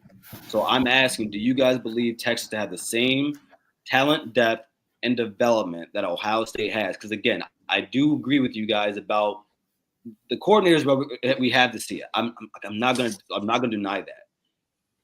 We still have our corners coach, and Coach Walt. Mind you, Coach Walt he used to coach with Matt Patricia back at Syracuse. They actually still use the same verbiage and language that they used back then as they do now. Coach Wall is the co-defensive coordinator. He handles the secondary, and Matt Patricia handles the front seven. I think there's intricate things like that you guys aren't privy to that I think help. But I still believe that because our position coaches like James Laurinaitis is there, Larry Johnson is there, Matt Guerrieri is there. These are guys that are still coaching up their positions. And Texas has the best.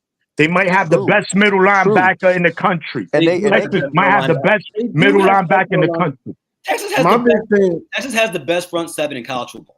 All right, so there you go. You answer your own question. You're gonna get cooked. Saying gonna get cooked. Still, my big thing. I'm gonna say this real quick and then go ahead, Juju.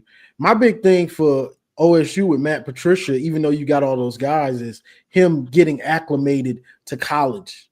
Because the college game is played different than the pro game. I'm about to pick even in something as simple as substitutions. It's different. So go ahead, Juju. Which I was about to, that's a great point, which I was about to bring up. Like that, like mixed off of Matt Patricia runs a different, like Jim Knowles' defense is way more complex than Matt Patricia's. Like if you watch both of their defenses, like Matt Patricia doesn't do a lot of pre-snap motion. Like it's just fact. Like he doesn't like do that, which he runs a lot what Nick Saban did. When we were in the Rose Bowl, a lot of eye candy. Bro, that's the same base defense that he likes. Now, I'm not saying that he won't do a lot of pre-snap motion, but over time, going back, I haven't seen a lot. It's going to be different. Whether you have the same position coach, like the DC it is going to be different. And look, I'm not saying he's not flexible. I'm not saying he won't take ideas off other people. He's already been open and say he'll go with a good idea. Like, not taking that away from him, but like to Garrison's point about I think you were talking about Texas and the talent and everything. That's Texas's defensive line coach is very good. Like they have a top 20 rush no matter who's there, and they went out and picked like 5 D tackles. And I'm sitting here, I'm like, well, that's gonna be an issue because it transfers, but it never seems to be an issue. Huh? One of ours.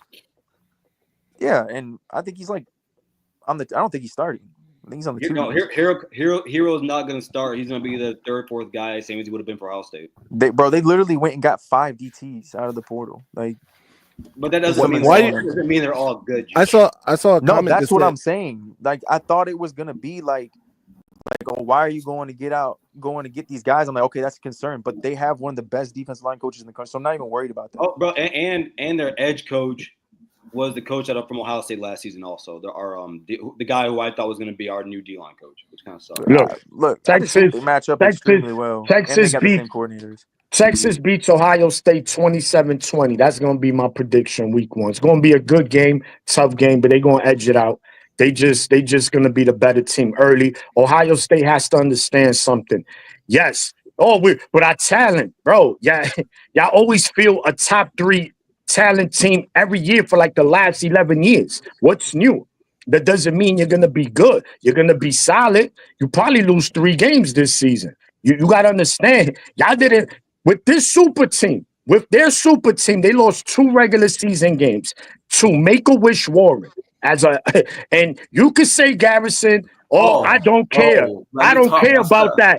You could say you don't care about that loss, but you were there. You said fire and brim, whatever you say, fire and syrup, brimstone, because you swore with everything in your body Michigan was going to lose that game.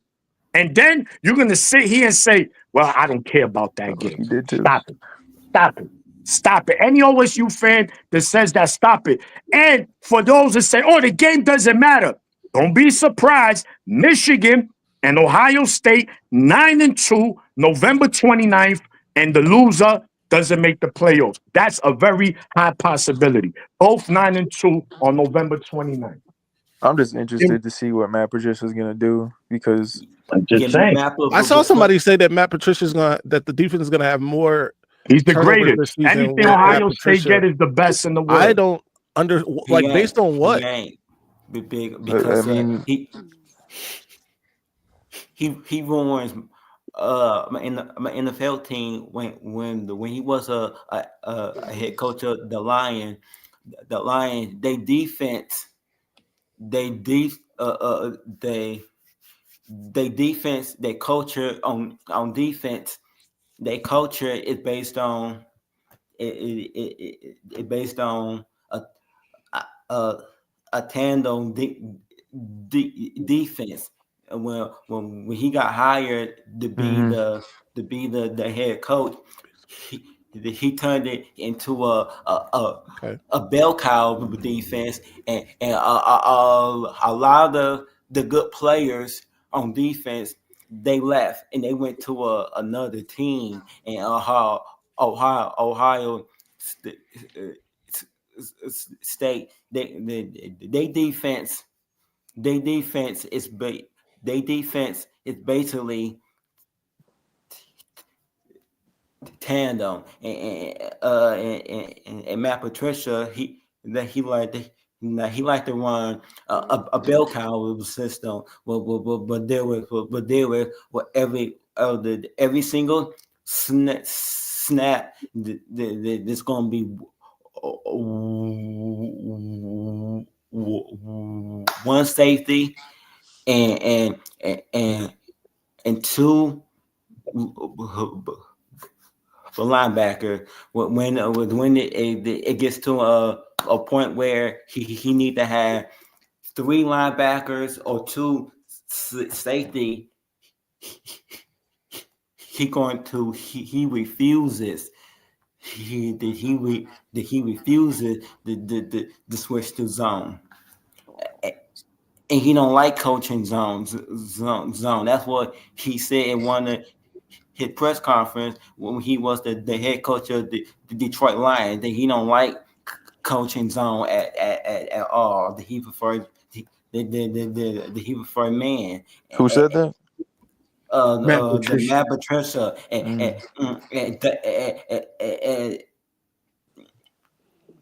so you can't win national titles that way no more. I mean, this ain't the 18. This ain't the 1900s. This ain't the 90s. This ain't well, that's why like I said with like Nick Saban, like the same base defense is what we ran against in the Rose Bowl, and we confused the shit out of them with pre-snap with our motions and eye candy. That's what I like. If he continues, I like that. I like that because Sherrone Moore was in that room when it happened. And I do think we but the difference is Nick Saban, he was willing to play zone. Just to some zone plays, but he was not. Garrison, so on my board. I wasn't finished, but okay. The years that they won the national titles, but they preferred using man on defense. But when it got to a point where they had to switch to zone, he didn't mind doing it. Now Nick Saban, now Matt Patricia, he has some problem with the Eagles. Like there was some times where the offense was forcing them to switch to zone, and for some reason they stayed in man. And those was the games that they lost when he was the DC for the Eagles, and that's why they lost in the playoff round to the Buccaneers. Yeah, which I'm not really. I mean, that Eagles defense was fucking loaded. Let me say this: Tim put those buffs on. He turned into Super Tim. Bro, that boy I wasn't finished, but go ahead, yo. I'm sorry. So Garrison, what do you think about like the doubt from Matt Patricia in the NFL? People say, and this could be true, Bill Belichick held his hand. That was Bill Belichick's defense. Yeah, he was in the NFL. He was a defensive coordinator, but that's Belichick's defense. Everybody knows that, you know. And then he struggled when he was at the Lions. So, what do you think? What do you say about that? I think for the Lions, he struggled because he's just not supposed to be a head coach. I don't think he's head coach material. Everyone's not meant to be a head coach, right? Like the same way, I don't think Luke Fickell should be at Wisconsin. I don't think he's a big time college football coach. I second that. But no, I mean, if people bring up like let's say Bill Belichick held his hand, right? Then at what point, like how do we determine how coordinators get credit? Like I think that once a guy is a coordinator and he's part of 3 Super Bowls or more Super Bowls, but wins 3 of them, I think it's disingenuous to say that he has nothing to do with it. It's not to say that Bill Belichick isn't a great defensive mind, right? But like, let's say if what if Brian Hartline goes out this year and balls out as an OC? I think it would be unfair for people to say, "Oh, that's because he's under Ryan Day's system." Like, I don't.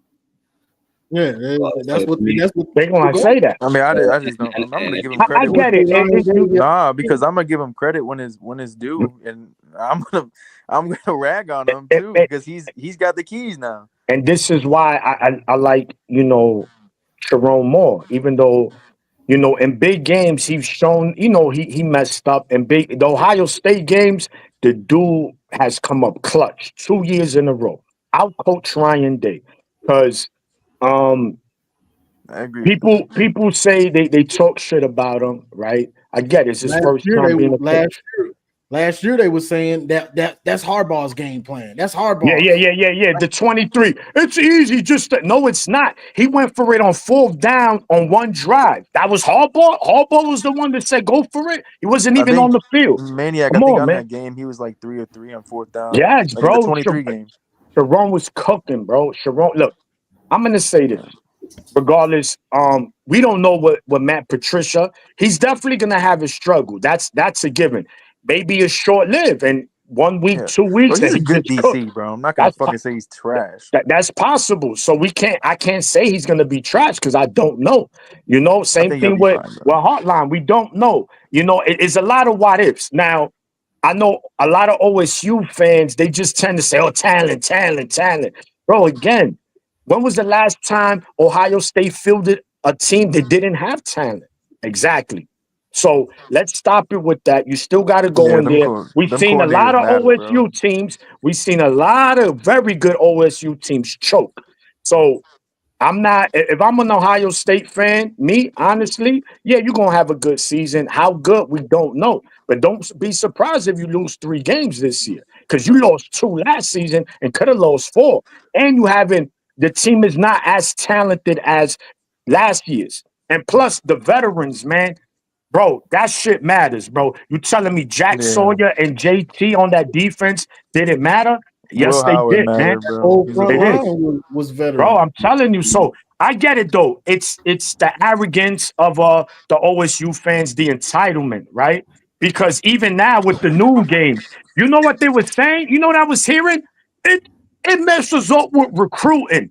Bro, I wanted to punch these people in the face. A school who has top 3, top 5 recruiting classes for the last 10 years? Noon games is going to hurt their recruiting? Please, cry me a fucking river, bro. Stop it. And Michigan has played more. Maniac, I heard a new one today. Let me cook on that real quick, Maniac, because I go to Ohio State Spaces to see what the fans are saying. So then I can come and cook on it or whatever, give my opinion on what they're saying. So Minister Sports, since last year, they've been complaining about none but noon games for Ohio State. I know Ohio State, how Bama's got the lights, Michigan's got the lights. When you score a touchdown, you turn on the lights and it's cool. It's an atmosphere. This is just a fact. This is what's going on. So they've been complaining about that. Bro. They've been complaining about that since last year. Like this is just facts. I've seen them all last year complain about it and up till last week. So I get that. And also it's an atmosphere for the recruits when you bring the recruits in town. I understand all of it. But They've been complaining like crazy, bro. They've been complaining like crazy about the noon game. But on the other side, we're the world famous Buckeyes. We got the biggest fan base. So Noon Kickoff, like, all right, bet. You playing at noon, buddy. Last year, I heard no, I know exactly what you I heard that game. I heard a new one. I think the problem is that again, I was stressing this to Maze last week. It's not about Ohio State per se. It's about the big. It's a bigger talk about the Big Ten. Slumped? And it's the fact that Kevin Warren, when Kevin Warren was the AD, right, and Kevin Warren signed that stupid deal with Fox and with the Big Ten, it put the Big Ten in a position where their big games are not played at noon on prime time, and they're at noon. And when recruits if you guys want to come out here and punch us for saying it screws up recruiting, and even listen, in the game of college football, the name of the game is talent, and the name of the game is get it the way you can by legal means if you're able to. So come on, bro. We all know we're getting the recruits illegally, bro. Do it by any means necessary, right? Dude, night games, work with recruiting. Plus, during the noon games, I'm sure you guys know. If you guys have been to night games, it's a different type of crowd. It's a different type of. It's like Johnny said. It's a different type of atmosphere. So again, you guys think it's just Ohio State fans complaining? No, and it is majority. You got to understand. But some of these, you have more big noon games than everybody else. No, you haven't. Michigan has played one more extra. Do the numbers. 16 since after COVID. We've had 22. That's the most. 15. We've had 22. 15. And you're 10-5. When did this start? When did this? Bro. And it doesn't matter, bro. Listen, we know. I don't, bro. Hold on. We know, Johnny. This stat started when they start. So I saw the stat yesterday. It was on X yesterday. They showed since Big Noon Kickoff started, Ohio State has the most. I think it was about 4 or 5 more than Michigan, and then the next one is 12. It's ridiculous. Oh my god, it's not ridiculous, bro. Like I said on Twitter, bro, I just think this is you're living off of the backs of basically 2 programs and screwing. Right. And Juju and whoever else. This is not about Ohio State per se. This is about the conference. The conference having a terrible negotiate. It's like the city of Chicago. They have a deal for the next 200 years where some other company owns all their streets. It's a stupid deal, and that's what this is, and screwing up the environment. There's a reason why outside of it's closer to home. There's a reason why the SEC teams still get more talent because our games are not primetime. Kids want to be on primetime games. Bro, the talent's just in the South. The SEC gets more talent because the talent is in the SEC. I just said, wait, guys, are you listening? Are you listening? All right, so it don't matter. Listen. All right. When did let me ask you? When did Ohio State? All right, in those whatever years, those 22 noon games, in those years, how many recruiting classes you had outside the top 10? It's not all right. Yes, it is, because you're the only team. There's thumbnails, everything. Ohio State. I understand what you're saying. I don't see Michigan fans complaining. I don't see Penn State fans. It's you. It's your fan base, because y'all cried. After the Oregon game, y'all cried, because they did. My man found the thing. Oh, y'all cried. No, let's be honest. Y'all cried. Y'all cried. Okay. That has nothing to do. Garrison. What's up, Mamor? Let him reply to Maniac. Let him reply to Maniac first. That has no. I'm gonna let Marmar go because that had nothing to do with the price of tea in China. Go ahead, Marmar. Hey, so Garrison, let me ask you this: always cry. What don't Ohio State cry about? Nothing. Cry. That's all they do. Pacifiers. I'm getting them pacifiers. I'm just asking a legitimate question. I'm gonna be honest, bro. Ohio State fans cry about everything that every other college football program fans cry about.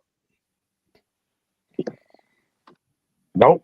I mean, I'm not gonna lie. I don't know. We're Michigan complaining about noon games. Where's the thumbnails?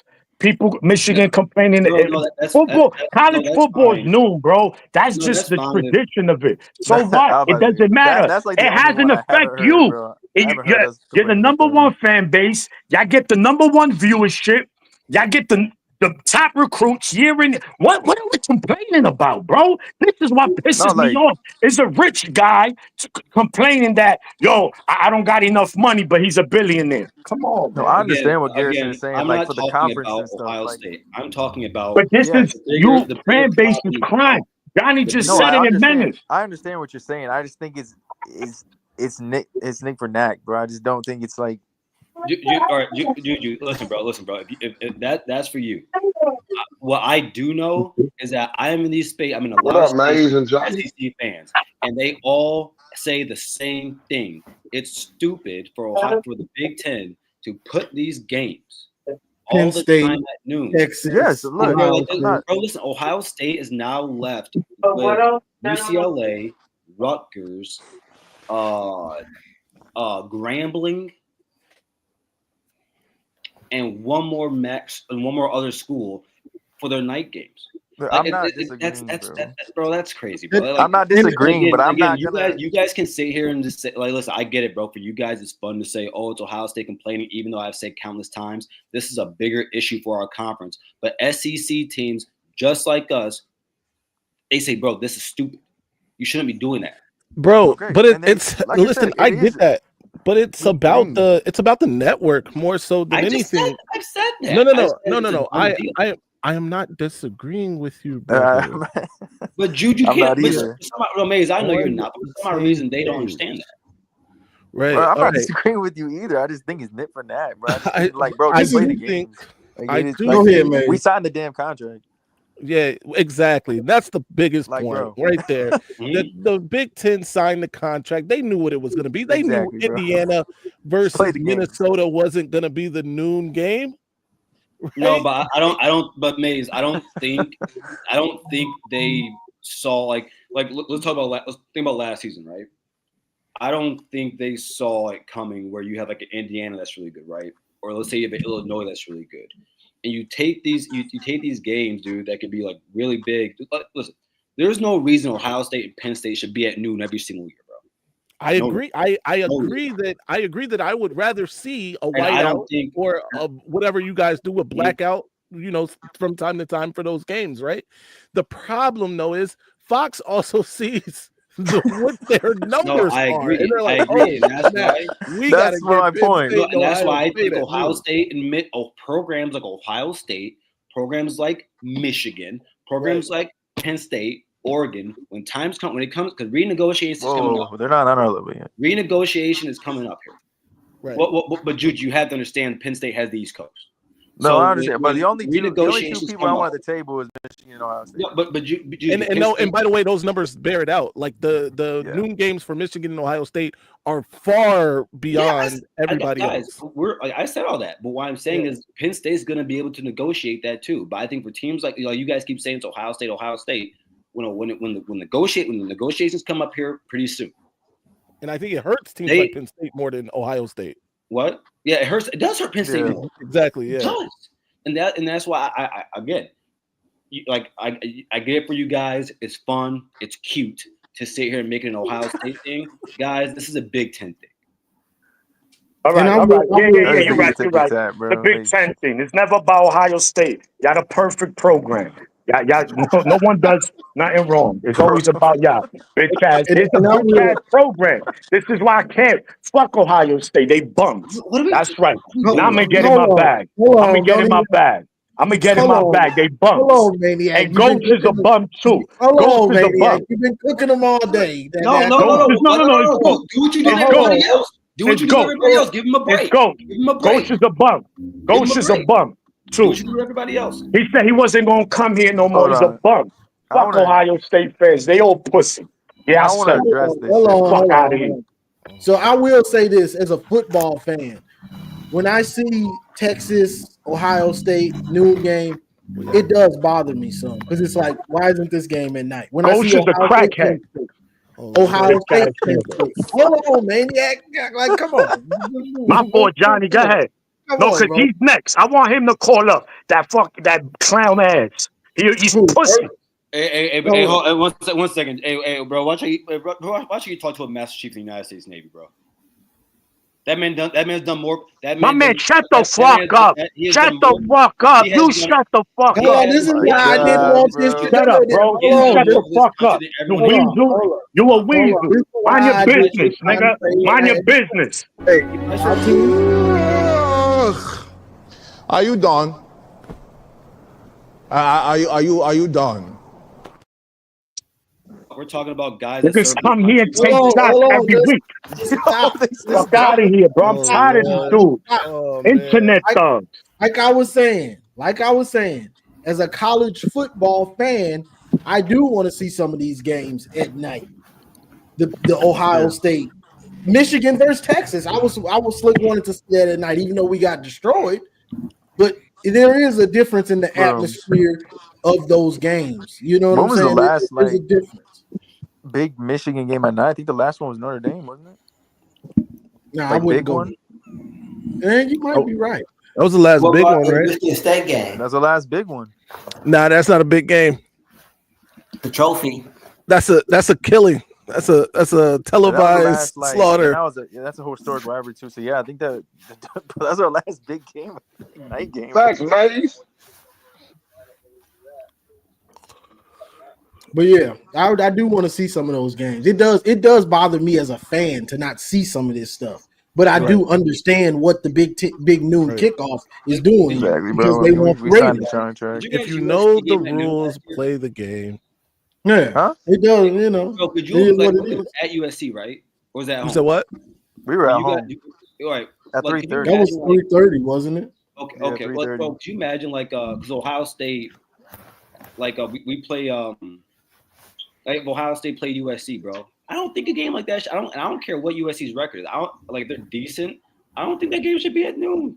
You don't care what the record is, bro. No. I said depending on what the record is. Oh, okay, all right. I don't think we're gonna get a night game at USC either. I think it's gonna be a 3:30. Does USC move the needle like this outside of don't do that. Once you get past Texas, like who cares? Don't do that. I think he's got a point with that. That's you, bro. Okay, hold up. Wait. Maze, can I ask you a question? Sure. Do you think for like the better part of the 2000s? Do you think you guys have moved the needle? Well, the numbers bear out we moved the needle. In America, this isn't even a joke. I mean, I get that there were down years at Michigan. However, even in those down years at Michigan was one of the most watched college football teams in America. Nobody cares about USC except for California and those people. I ain't gonna lie. Pete Carroll ain't walking through that door, bro. When you let me know if I'm wrong when I say this, okay? And I'm saying this as a Buckeye fan. I think there are certain programs in the country that when they hit their pinnacle, they may not be as good as like Alabama, right? But I think like a 10-11 win like USC or Miami when they're really good, they move the needle like insane. We just saw Miami win double-digit games. Nobody gave a shit. They didn't care enough to come to their games. No. I know. I'm talking about like like when they're like in their prime, like when they're like say like 2001 or like early 2000 USC. That's think legend, bro. This sounds like one of those stories that my uncle used to tell me. Being honest, I think there are certain programs, bro. About a time from yesteryear. Listen, I get what you're saying, Garrison. I understand. I think USC is a blue blood program, right? The problem though is no one cares. You see what I'm saying? Like, it's a difference between like. I think when USC is really good, I think there's we're talking Will Ferrell, Snoop Dogg on the sidelines, bro. This ain't been really good in a long time to say that. Bro, I agree with you. I'm saying if a USC, right? If they reached like top 10 pinnacle, like top 5 team in the nation, right? I think some programs like a USC, bro, because I think we all agree USC is kind of a more glamorous product than what Michigan is and always has been, like more glamorous. I think bro, you don't think that? Glamorous? Like, what do you mean, bro? What the fuck is? No, you guys know what I mean by that, bro. Is this a congeniality contest? bro. Who's pretty, bro? But no. Okay, listen. I don't want to be purposely obtuse to what you're saying. Come on, Sure, Snoop is on the sideline when they're rolling. Will Ferrell on the sidelines. It was also part of Pete Carroll bringing all right. They got Lincoln fucking Riley, you guys. Again, I think. Listen, bro. I've seen Ohio State at its peak as a program. Okay, right. I've seen USC at its peak as a program. The way the national media covers Ohio State at its peak and USC at its peak ain't the same. That's different though, bro. I think USC. I don't think they're gonna get back to that, bro. That's all right. That's a long time ago and that's a whole different type of guy. Pete Carroll I can name different generations of when USC did that. I just don't think they're gonna get to that level, bro. Even with the media coverage that you're talking about, Garrison. Yeah, give us the you time ain't that where old, they Garrison. dominated. Well, I don't know if you can say generation. I just think we think different. I believe we think different on this. I'm not saying you're saying they're bigger programs than Ohio State. But on top of that, bro, what was USC before Pete Carroll? No, I'm talking about what? I'm talking about numbers now. I'm talking about hardcore numbers. I'm talking about as a in your what. This is what y'all always say. In my lifetime, right? That was the biggest run for USC. Was the Pete Carroll? Bro, I just think it is not going to get back to that, bro. Hold on. In your lifetime, that was USC. That was the biggest thing. Was Pete Carroll? So I'm saying you comparing it to that. I'm not talking about my lifetime. I'm not talking about my lifetime, brother. I'm talking about modern history. They still weren't quite like that. With all those super celebs on the sideline, bro. Wait, something Pete Carroll went out of his way to do. Wait, Johnny, you said they haven't been like that. Johnny, do you know why Bo Schembechler's Rose Bowl record is 2-8? Because of USC. You're talking about modern era. They've been hold on. You're changing my. I'm talking about the actual run. Okay, that was legendary. Let's be fair too about the Rose Bowl, Pete right? Carroll had all of. You said the whole thing, the glamour. That was Pete Carroll that brought the glamour. No, bro, they had glamour. Exactly. They had glamour before. That's not true. It wasn't like that, bro. That's not true. It wasn't. But it wasn't like the run. And on top of that, that's why they used to talk about it all the time, bro. Because they were the run. The national. This is like saying Miami only had glamour in the early 2000s. No, they had it in the 90s. They had it in the 80s. That's not true. It started in the 80s. What was in large? Hold on, Juju. My bad. Hold on, because Garrison, you ain't that old. In the 80s, Miami's not an old program. When Miami got going, that's when it popped off. Hold on. Miami's not an old. The Miami football is not a generational, like, man, they've been good for so long. They're historic. These are facts. This ain't opinion now. When they got going off of the kids in Miami, he built the program off of that. And then it just continued. So it's not like that was always their history. When he got it going, he built it off of that. All right. I think that our conversation is getting two separate places. Because all I'm saying, guys, is that these are programs that have, like, when they are at the top. Yeah. And like we know they, like, the way they're covered is different, and like maybe I'm crazy. I just think I just don't think USC is gonna. That run was so insane, and on top of that, the playing fields are level now, bro. We know they were getting those players. Do you think Michigan can ever go on a run like it did in the last 3 years again? Yes. Okay, then why can't USC? I'm not, bro. We didn't have their run with, bro. Hold on. USC's run, like, respectfully to Michigan, bro. That team was ridiculous. Run. That team was ridiculous, bro. No, I agree. Well, to your guys' credit, I think you guys played tougher competition in season than they did.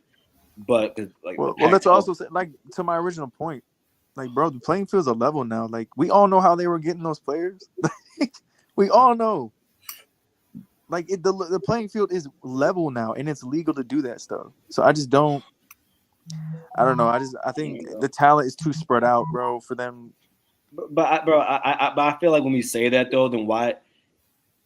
I feel like when we say that though, right? And mind you, like I think there has been, bro. I'm not gonna lie to you. Something else we do have to bring into this: USC is a private school, and I think it's a dope atmosphere. Like seeing USC, Ohio State at night. I'm not saying I wouldn't like to see that. I was gonna say though, you know, like you guys talk about like the grades that players need. USC, you actually have to. It's a private school, so you actually have to be able to get into UCLA. So like, I think like we also forget about that when you talk about the leveling playing field, Juju. Yeah. Well, I don't disagree that's what I'm saying. But back then, when we throw in that, we also talk about how hard of a school USC is to get into. Yeah, but Garrison, back then it didn't matter. You think those kids were making those grades? I think every college has done that. I think every big time program, especially blue blood, has done what USC has done. I don't not to that degree, not even close to that degree. Juju, we would never know. I don't think anything is. Maybe that's to that degree, but you. Hold on. Urban would know. He would know. We should ask that. We should really ask him. I mean, if you can prove it, maybe so. Maybe. We should ask him, bro. We literally had like what was it? A former player came out and said, like Urban literally said, he pulled him into a room and said, "How much?" So we know that he did it. Well, no, that's hearsay. You don't know it, but I wouldn't be surprised. I wouldn't be surprised. So he would just lie on him? Women lie every day, B. People die. People lie every day. All right. If that's what you're going with, bro, I'll roll with that same. I'll roll with that same stigma, bro. Like Juju, I'm the same person. Juju, I have said plenty of times on my own platform, I think Urban was paying players. So like I'm not even a question, bro. I mean, everyone knew that. Again, like it doesn't matter because I know what my program is. Sleazy. I'm okay with it. We punch Clemson players. We make questionable hires, and we give players cars and lie about it. I like this because you're a voice for Ohio State. So I hope someone clips this. So when all this bullshit about signs and everything come up, all this bullshit about the dirty coming up, I hope someone clips this, and I'm gonna put this on a pedestal. My man walking the neck of power shirt. The funny part about it is though, Juju. Huh? You know the funny part is like let's say me and you, right? You're the Michigan fan, I'm the Ohio State fan. When I do my crimes, I either get away with it or I self-report it. Wait, what? Did they find evidence? About what?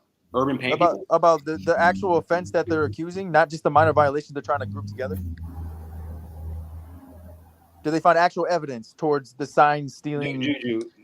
No, because you don't give out. Why would they give out evidence before the case is finished? No, I'm saying to this point, it's been over 2 years, and there's been not a lick. There's been a letter of intent, but not a lick. Are you saying proof and containing? Because Juju, you know I can care less about this topic, but proof containing to what? Yeah, of course. I'm saying for the other fan. I know you don't care. I'm holding you to a pedestal though, because you say you know what your program is and you don't care, right? No. When I say I don't care, I mean programs do this. Like I'm not. That's what. That's my point. I've never. Juju. Would you admit that your fan base has held your program up as holier than thou for a long time? Yeah. I've never done that with my program, and we don't do that with our program. Yeah, I mean they can do that. Me, I'm different, bro. I know you are. By any means, go. It's a dirty game. Everyone is doing it. But your question is like, what do I say to the Ohio State fans who constantly? No. I'm saying I'm gonna put this and hold it to the other people because you have a platform. Hold it to the other people that by all means it is college football. Teams do this would you agree that if NCAA went digging to any program for a 4-day period, they would find something? Hell yeah, they would. Any program. That goes for any program. So I just find it very funny when fan bases open their mouth that, bro, if they had the same thing happen to them, they would find dirt. It is college football. But I think there's a difference, Juju, and yes, you are correct. Like I think we agree on that. Yeah, it's college football. I think there's a difference though, in when a program holds itself up to a standard, right? And then when the standard is clearly not met by what people have said it is. Again, I don't care about. I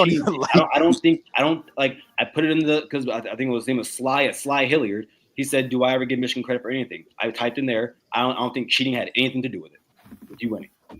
So like again, I whenever Ohio State fans talk to me about it, bro, I tell them flat out, Juju, I don't care to have this conversation. So that's how I hold my fan base accountable. The same way I would hope that you hold your fan base accountable when you say, "Is there any proof that something happened?" I'm gonna say the same thing I said to TJ. TJ, you keep saying that when you don't have any proof that it didn't happen. Of course, but if we're going by the justice system, obviously now it's changed, but it's like you're innocent till proven guilty, bro. That's not true. Tory Lane showed no, that. That's what I just said. I said obviously till now the public perception is different. But this is the thing. It's not a unless they take it to court. It's not a justice system thing. It's the NCAA. Kind of doing whatever they want to do. For the most part. But Johnny, do you guys have any responsibility in this? Of course. Because listen, I hate the NCAA too. I think they're sometimes weird and crazy too. But we have to be fair here. We can't just criticize the NCAA and then sit here and look at you guys and say you have no fault in this. No, I didn't say that. There was recruiting violations. Did Jerome delete text message? No. I mean, Juju. Yeah. I mean, like even like I heard someone say that they're stringing, like the NCAA is stringing this along. You guys could have done into this a year ago, over a year ago.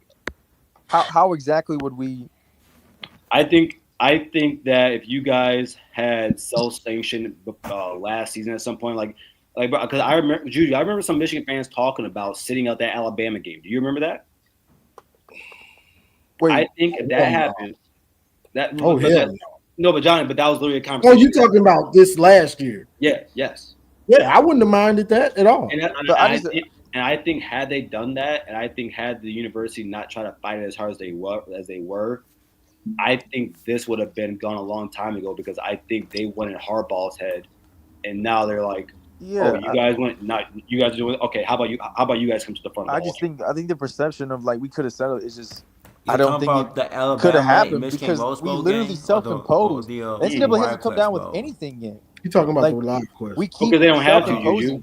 The Big Ten suspended like Jim Harbaugh. That wasn't even the NCAA. Like we self-imposed. The Sharon Moore got a game. We self-imposed the following year. We're going to self-impose. So we've done nothing but hold the NCAA's hand and help them. I don't disagree.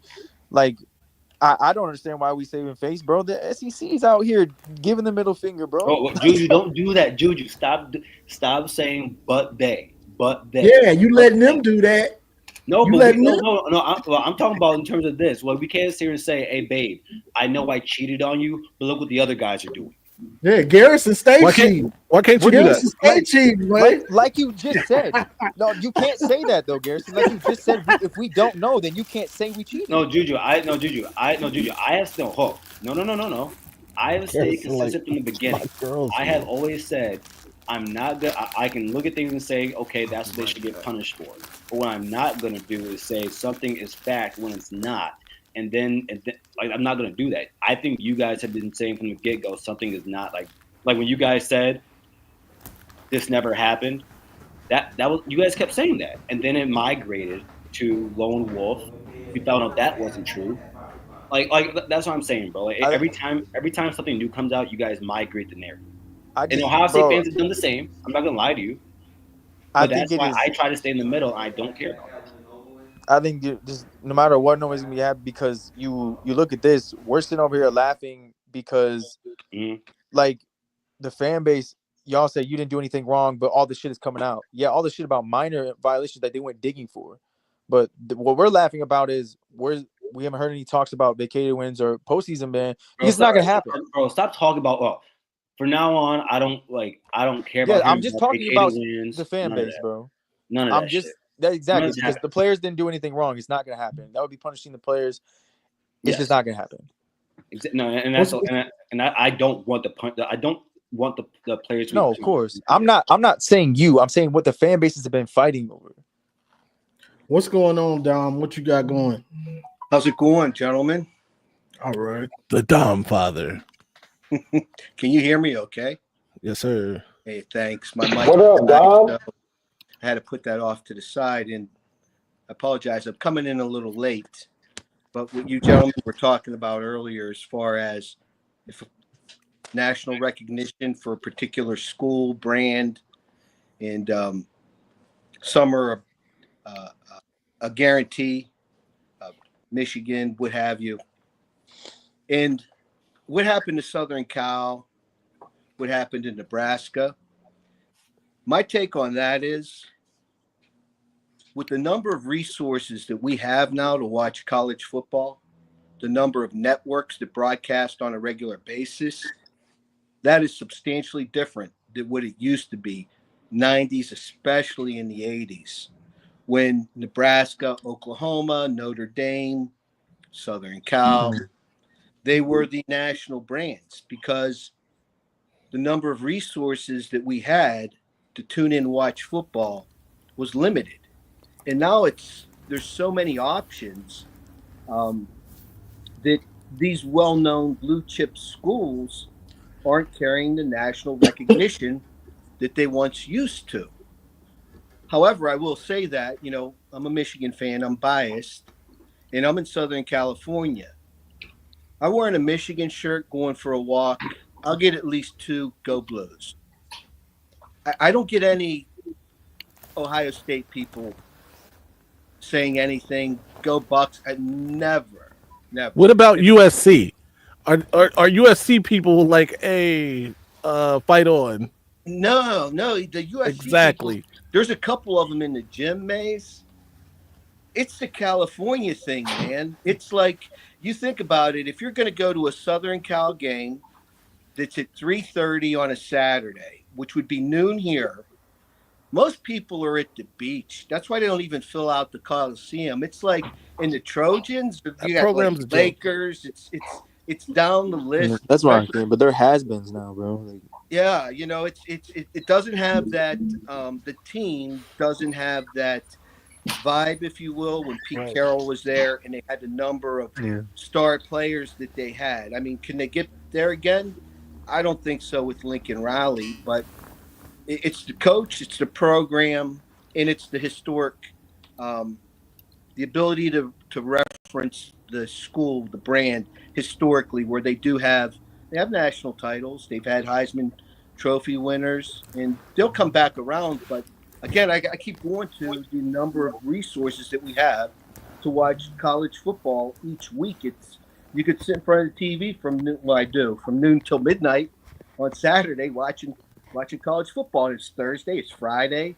You can watch some of the teams that aren't in Division I on like Tuesday, Wednesday nights. So there's a lot out there, and I'll wrap up with this. It's like, Nebraska's been struggling so long to get back into the national platform that they dominated in the 80s and 90s.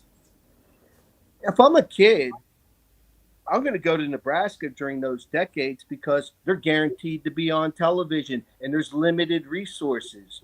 Now, in today's world, I'm on television regardless where I am, not to mention the social media aspect. Do I really want to go to cornfield and go out with Nebraska women, or do I want to go to Florida? Do I want to go to Southern California, where there's going to be a much more quality grade? I'll put it that way. I mean, where are you going to go if you're a 17, 18-year-old, red-blooded guy? I mean, I'm not going to go to Nebraska and be in the cornfield. No. So, and I appreciate that, Dom, because that was my point with the USC. USC wasn't always like that, and I'm talking about the build up with the celebrities and all that stuff. Pete Carroll went out of his way to do that to make people want to come to games. Yes, he was strategic in why he did all that. That's why I'm saying. Be fair, though. There was a time late 70s or 70s, even OJ and Marcus Allen. Those guys, Keyshawn Johnson, they had stars, right? They had stars, players. No, I mean I'm talking about filling. The program was a big deal when OJ was there. It was a big deal. It was a big deal. USC was a big deal. But you're missing what I'm saying. I'm not saying they weren't like that on the football field before. I'm talking about filling up the Coliseum and Instead of people going to the beach, they're going to the Coliseum. Was filled up back then, bro. The Coliseum was filled up back then. You're missing what I'm saying. I'm talking about now. Right. In the what do y'all always tell me? The modern era. No, well, that's what I'm saying. Johnny. That's a different time. No, Johnny. Back then and then up to now. Johnny. Modern era is 65 on. So yes, that is all modern era we're talking about here. So like what I'm saying is like it's not that USC can't get back. I think USC has advantages that Don brought up, which is a great point about Nebraska or like Nebraska. USC's not in a cornfield, bro. And so that's why. And mind you, again, USC. I'm sorry, USC, not UCLA. USC is a private school. That's why USC in the last few years, bro. Just like you guys, NIL was a big thing, like the thing they were trying to work out. Surprising for everybody, USC hasn't been big on NIL because it is a private school and they have certain type of donors, bro. Whoa. So now when they finally get something going, like I think they're going to lose some recruits here, but we see they're clearly. Garrison. Yes, Juju. Sorry to cut you off. You do know like USC is supported by Ellisons as well, right? Yes, but that's going to what I'm saying, bro. All right. Let me repeat. I'm just saying. I'm just asking. I'm just saying, like, if you knew, like, they are supported by. I did, but that's my point. For the last few years, up until recently, just like you guys, surprised, like it's not just this odd the air. Because Juju, that's a great thing you brought up, Juju, because you're bringing up the fact that just over the last year and a half or so, you guys gotten serious, or actually probably a year now or less. You guys have gotten really serious about NIL. And you said the Ellisons are also giving them money. It's clearly you see it there. So what I'm saying is, I think that USC, bro. Like, they have a full class. Which I think legit, and they're going to lose some guys, but I think they're going to finish the top 5 class. So clearly, but that's none of that is the problem with USC. They have to get a coach that can win. No, they haven't had the talent, bro. They haven't had the talent. Bro, come on. They haven't. Quit making excuses. You had a garbage. You had a garbage defensive coordinator. But why is it when I say they haven't had all the talent? It's an excuse. Is that not just a blatant fact that they haven't had top end talent all around? Is that not just a fucking fact? Their defense was garbage because of the coordinator. True or false? No, bro, no, they didn't have a lot. Bro, okay, hold on a second. Wasn't the quarterback good last year for Southern Cal? I mean, if that's the case, I mean, they just had a Heisman winning quarterback. But he brought that garbage defensive coordinator with him. True or false? Okay. Miller Moss. You think they have the talent this year? This upcoming year? Like they have I think the quarterback is average. Do you think Miller Moss is average? I think he's better than. Maeva's better than Miller. Maeva's better than Miller Moss. I don't think so. I disagree with that.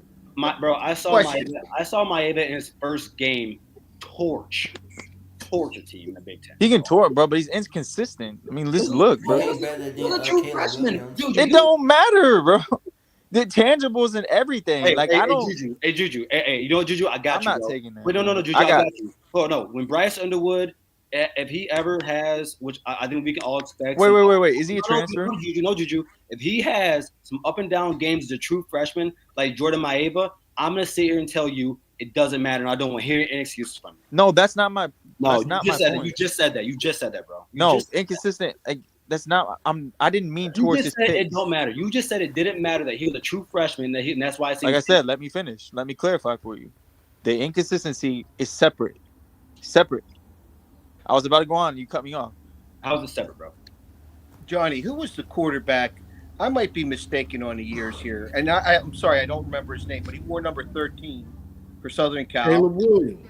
That's it. I mean, he was like a really good quarterback. So they had a horrible defense. Coordinator. He won the Heisman. His sophomore year. They had a horrible. Alex Grinch was horrible, Garrison. These are facts. Yes, we all know. They also didn't have talent, bro. I'm trying to tell you this because Joe, like, unless we that team was not that talented, bro. It wasn't. Does USC have it this year? Oh, wait. Why did he win the Heisman? Because he was that damn good.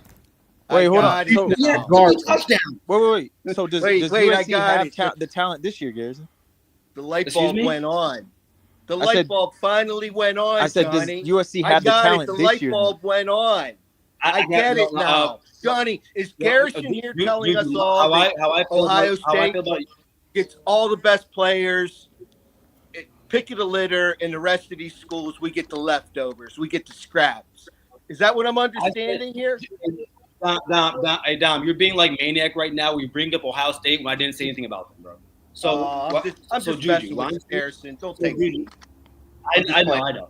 So what I'm saying here, I'm saying to you is this: we when USC comes to this talent this year, right? Have you said? Yeah, no, I think that they do get talent. They do get talent. So I think so. This is Lincoln Riley's third or fourth year then. Fourth year, right? Fourth year. This is when I posted my teams for each conference who I think is a playoff dark horse. One of the teams I had in there was USC because in his fourth year, and this is the year where I truly grade coaches. Because by this time, bro, everyone on that roster is yours. Everyone. He's made the adjustments. He went out and got Deontay Lynn last year, who I wanted as I'm cool with Matt Patricia. I'm cool with Matt Patricia. I want Deontay Lynn. Yeah, I know. You want to run our defense. I know. Yeah, don't be trying to run our defense, Garrison. I know. You want to run our defense. Copycat, bro. Football's a copycat sport, bro. He didn't lose. If I see that, bro. If I see that against they've gotten better. Utah, they would have made the playoffs and not Ohio State. If they didn't lose against Utah, they would have made the playoffs. Maybe they do, but I think if you look if we all took the time to look at what USC has been doing over the last few years and bringing guys, I do think they improved, and I do believe in their defense because I think they can be like my dark horse teams in the Big Ten playoff are USC, Michigan, and Nebraska. I think their offensive line is still a question, bro.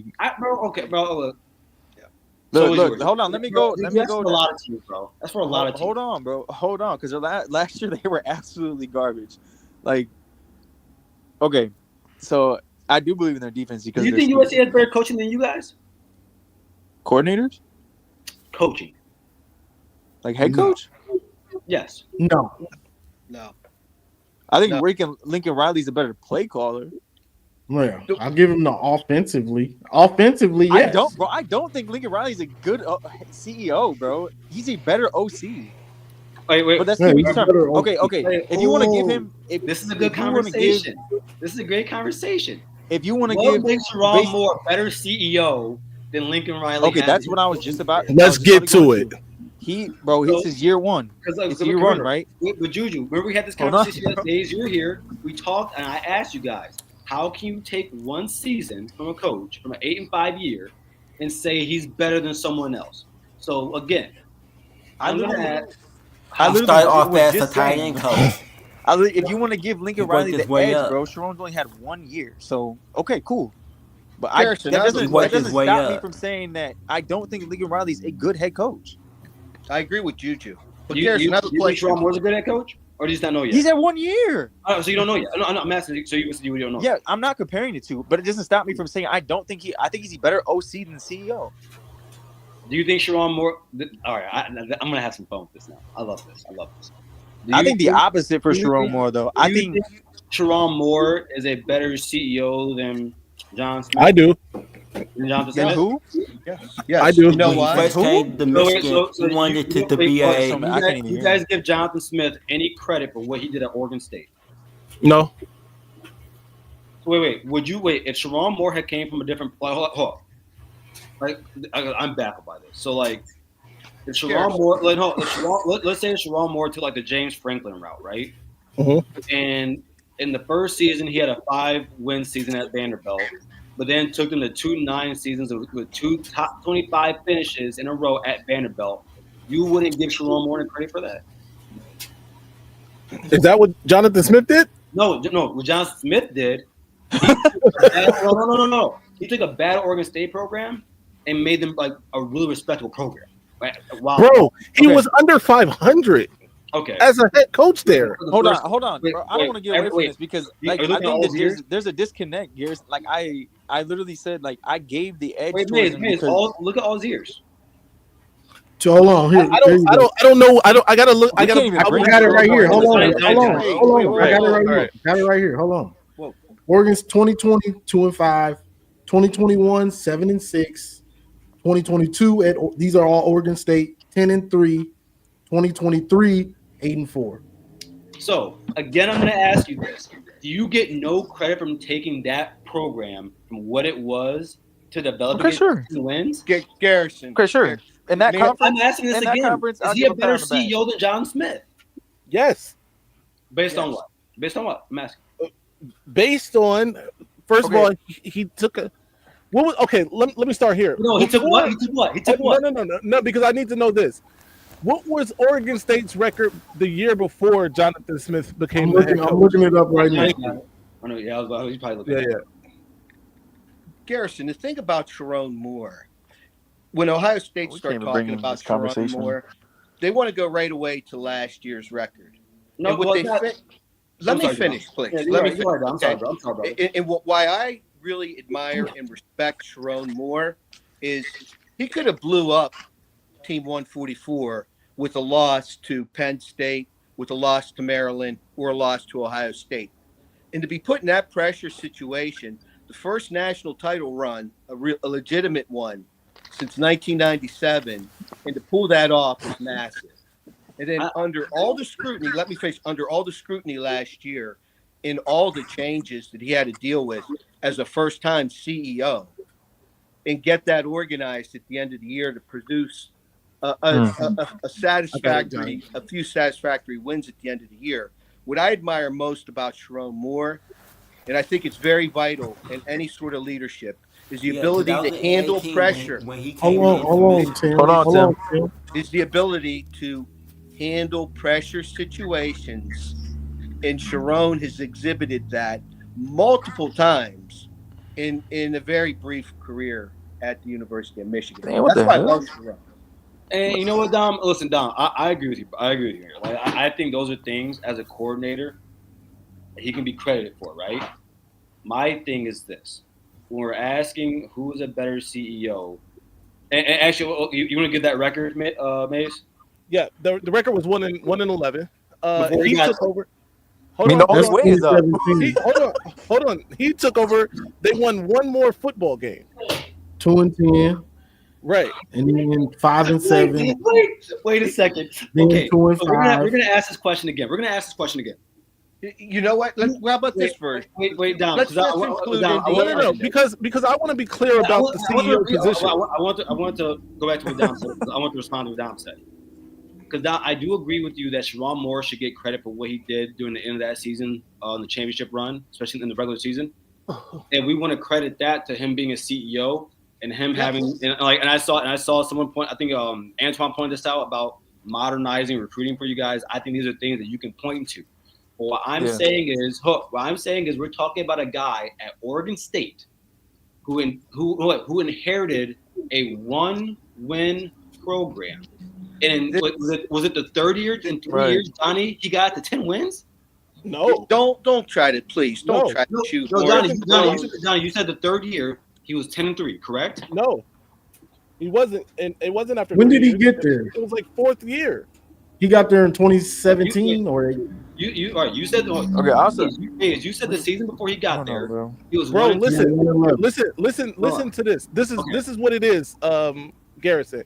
They were 1-11 the season before he got there. He gets there, they go 2-10, right?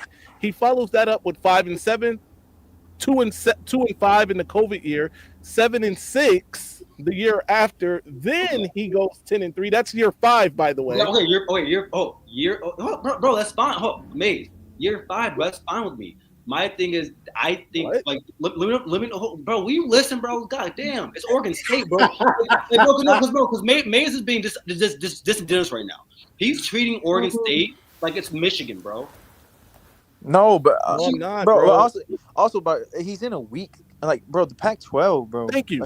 He's at Oregon. All right, bro. Pac-12 bro. Oregon State gets the Pac-12 is weak. Who do you think is the Oregon State in the Big Ten? The Oregon State. Hold on. Before we get there, though, let's not. If Minnesota went 10-3, no. No, Garrison, it's not the same because I'm gonna tell you why it's not the same. It's not the same. Shit out of this, bro. It's not the same because all that he really has to. The only excused loss in that version of the Pac-12 is Oregon. All right, so again, maybe Utah. So give me your exact. Utah is actually. Just give me your exact reasons on why you believe Sharon Moore is a better. Okay, so CEO. I'm not saying a better head coach.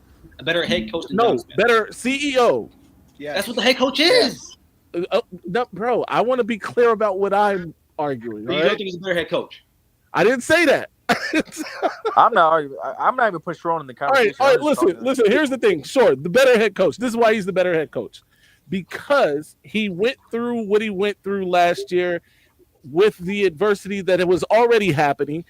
But before last year, the final 3 games of that schedule, again, that's one of those. Chalk that up, because that was the toughest part of that schedule. That was the meat of the schedule. Penn State, right. Maryland, Ohio State, in that order, right? Yep. The meat of that schedule. That final drive against Alabama in the Rose Bowl. Yes. Those play calls. Hold on. Then let's go to his season now. He doesn't even get a real contract. They wrote his contract on the same thing Suge Knight wrote Tupac's contract on when he was in jail. And he had 3 months to start the season, right? He had a Charmin contract. All right. And he had 3 months to construct a roster. And he had 3 months to construct a roster and coaching staff, which, by the way, that's my biggest reason why he's better, is because of the coaching staff, sans Kurt Campbell, that he put around himself, right? Lamar. Don't forget that he had 2 staff members that got ripped away from him because they decided to be dumb. Because they decided to be stupid. Though, couldn't put the bottle down. Lamar Morgan has turned out to be a rock star on the recruiting trail and as a coach, by the way. Lou Esposito has turned out to be the same. He's our best coach, bro. Absolutely. Wink Martindale was an absolute fire hire at this point. What the fuck? Right? You know what I'm saying? And then we talk about he's doing what Maniac does and keep saying my name here, bro. Like, I'm never gonna date you, bro. Who are we talking about? Corey. All right. I don't know what's going on in the chat. But that's Corey. I don't know what's going on in the chat. Go ahead, man. Then he beat his chief rivals year 1. Both of them. Right, including, by the way, hold on. That includes Jonathan Smith. Bro. No, bro, hold on, bro. Yeah, he did have a head-to-head against Jonathan Smith. That includes Jonathan Smith's Michigan State team. He got you there. Again, bro. I literally credited things to Sharon Moore because Dom brought up like some. I think Dom brought up some more valid points about like things like what he did as a coordinator and all that good stuff, and things like what Antoine said about the recruiting. But I'm saying, bro, like with John Smith, we have at Oregon, bro. We know what Oregon State is, bro. Oregon State's not a program that Michigan is. So you tell us who they are in the Big Ten, huh? You tell us who you would comp them to in the Big Ten. I think less than like Johnny said Minnesota. I don't think they're Minnesota. Northwestern, bro. They're Northwestern, bro. And I think that when a coach goes out, bro, we act like we don't know Oregon State's history, but they sucked. They have sucked. So for a coach to sit there, bro, we can't sit here and act like. Let me ask you guys this question: if a coach went to Northwestern and he took over a 1-11 Northwestern, and in 5 years he got them to a 10-3 record, would you not call that success at Northwestern?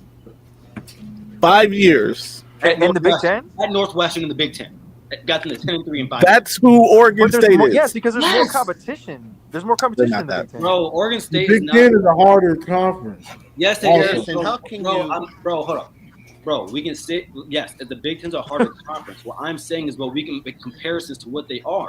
I'm saying Oregon State is the Northwestern of their conference. And if you come up a 1-10 season knowing you lack the talent that most teams in your conference have, and you have to go out there and go 10-3, that's impressive in 5 years, bro. Okay, but the disconnect here is like in that conference, there is no connect between. I understand what you're trying to say. No, I'm not trying anything. I'm saying exactly what I'm saying right now, bro. At Oregon State, going 1-11, and in 5 years going 10-3 is impressive. Okay, let me ask you this, and you be honest. You be honest here. Thank you, bro. Like, what are we talking about? What's Antoine say? I kind of agree with Garrison. No, all right. Listen, let me ask you a question and be honest, Garrison. Yes. Head football coach, you just hired to a D1 Power 5 school at that time, right? Power 5 conference goes 2-10, 5-7, 2-5, 7-6. After his first 4 years on the job, are you keeping him? Wait, can you repeat that again? 2-10. Repeat that question again. All right. You, as a Power 5 program, hire a head coach to take over your program, right? In his first 4 seasons, he goes 2-10, 5-7. Hold on, no. Stay with me now. 5-7, 2-5, 7-6. Does he keep a job? If I am the hey, Johnny, bring me up, Johnny, bring me up here. Bring me up here, full screen. If I am an athletic director who is taking over a 1-11 stupid trash program, and I bring in a coach who doubles the wins the next season, and then does better the next season, has a slip off in COVID, and then goes 10-3, I'm keeping him. No, but he didn't go 10-3 after COVID. Stop it. So he was 7-5, right? Right, 7-6. 7-6. So then he does a 5-game jump again, and oh then my God, he goes 10-3. Like, and Juju's laughing because he knows how dishonest that question was, M3. Because you asked me that question. It's not dishonest. No. You asked me that question, taking away the fact that they went 1-11. It's not dishonest. Well, okay, I agree. Have you been to Corvallis? No, it's disingenuous. You asked me if I would hire a coach who goes 2-10 without understanding they went 1-11 the year before. No, bro. I didn't say do you fire him after his 2-10 season. I didn't say that. Hold on. Have you been to Corvallis? I have no intention on ever going to Corvallis. It's a beautiful place. Let me say that. It's a beautiful place. If you are recruiting kids to go to Corvallis, they should want to go to Corvallis. Number one. I agree. Antoine, he put it perfectly. I agree with Garrison on this for his level of talent and resources. He's a good coach. Yes. No, he's saying he's not. This is what I'm saying. What are you like, bro? I get it, bro. He's a coach at Michigan State. I get it, but this is like I get it, bro. But this is like the conversation, bro. When we were talking the other day, and I asked you guys, who's the better coach between Sharon Moore and PJ Fleck? And you guys said Sharon Moore. Yes. Yeah. Okay. What I want to ask, I don't really have. Is Sharon Moore a better coach than Brett Bielema? Yes. Is he a top 5 coach in the Big Ten? Yes. May I interject? Hey, hold on. I'm going to tell you my reason why. Hey, hold on. Harrison, you discredit anything Michigan. Michigan. You discredited all. I want to ask. Right now, Garrison is like, this is what Burks was talking about. Yes. Let me speak now. This is like, hold on, bro. I've been holding this question. Okay, look, I'm not. First year Sharon Moore again. I'm not comparing to any of these coaches, but what I am gonna do compared to Nick Saban is in his first year. We gotta look in his first year with everything that went on. How many coaches in their first year are gonna do what he did? You may I can tell you who wouldn't. Wait, boil it down. No, I'm asking because I don't have an opinion. Let's run through the list of coaches. Would you say if a coach is better, he's going to do better with a team? I'm saying in their first year, not what they are right now. No, I'm asking you. Would you say that if a coach is a better game planner and things like that, that would produce a better season? Would you agree with that? Than we had last year? Yes. That a better coach would have a team better prepared and things like that. I don't think Sharon was the issue though. I think our coordinators were. Let me ask you that. Hold on. let me, because we need to start asking Garrison some damn questions. Garrison always asking us something. I just asked him a question. I asked Michigan questions because it's a Michigan channel. No. Don't try that. Don't try. I asked this because of the Michigan channel shit. Listen, bro. What games outside of Washington, right? Maybe Indiana. We had this discussion already. I told you how I feel. You told me what? I told you if a better coach has that team, I think they get at least one more win.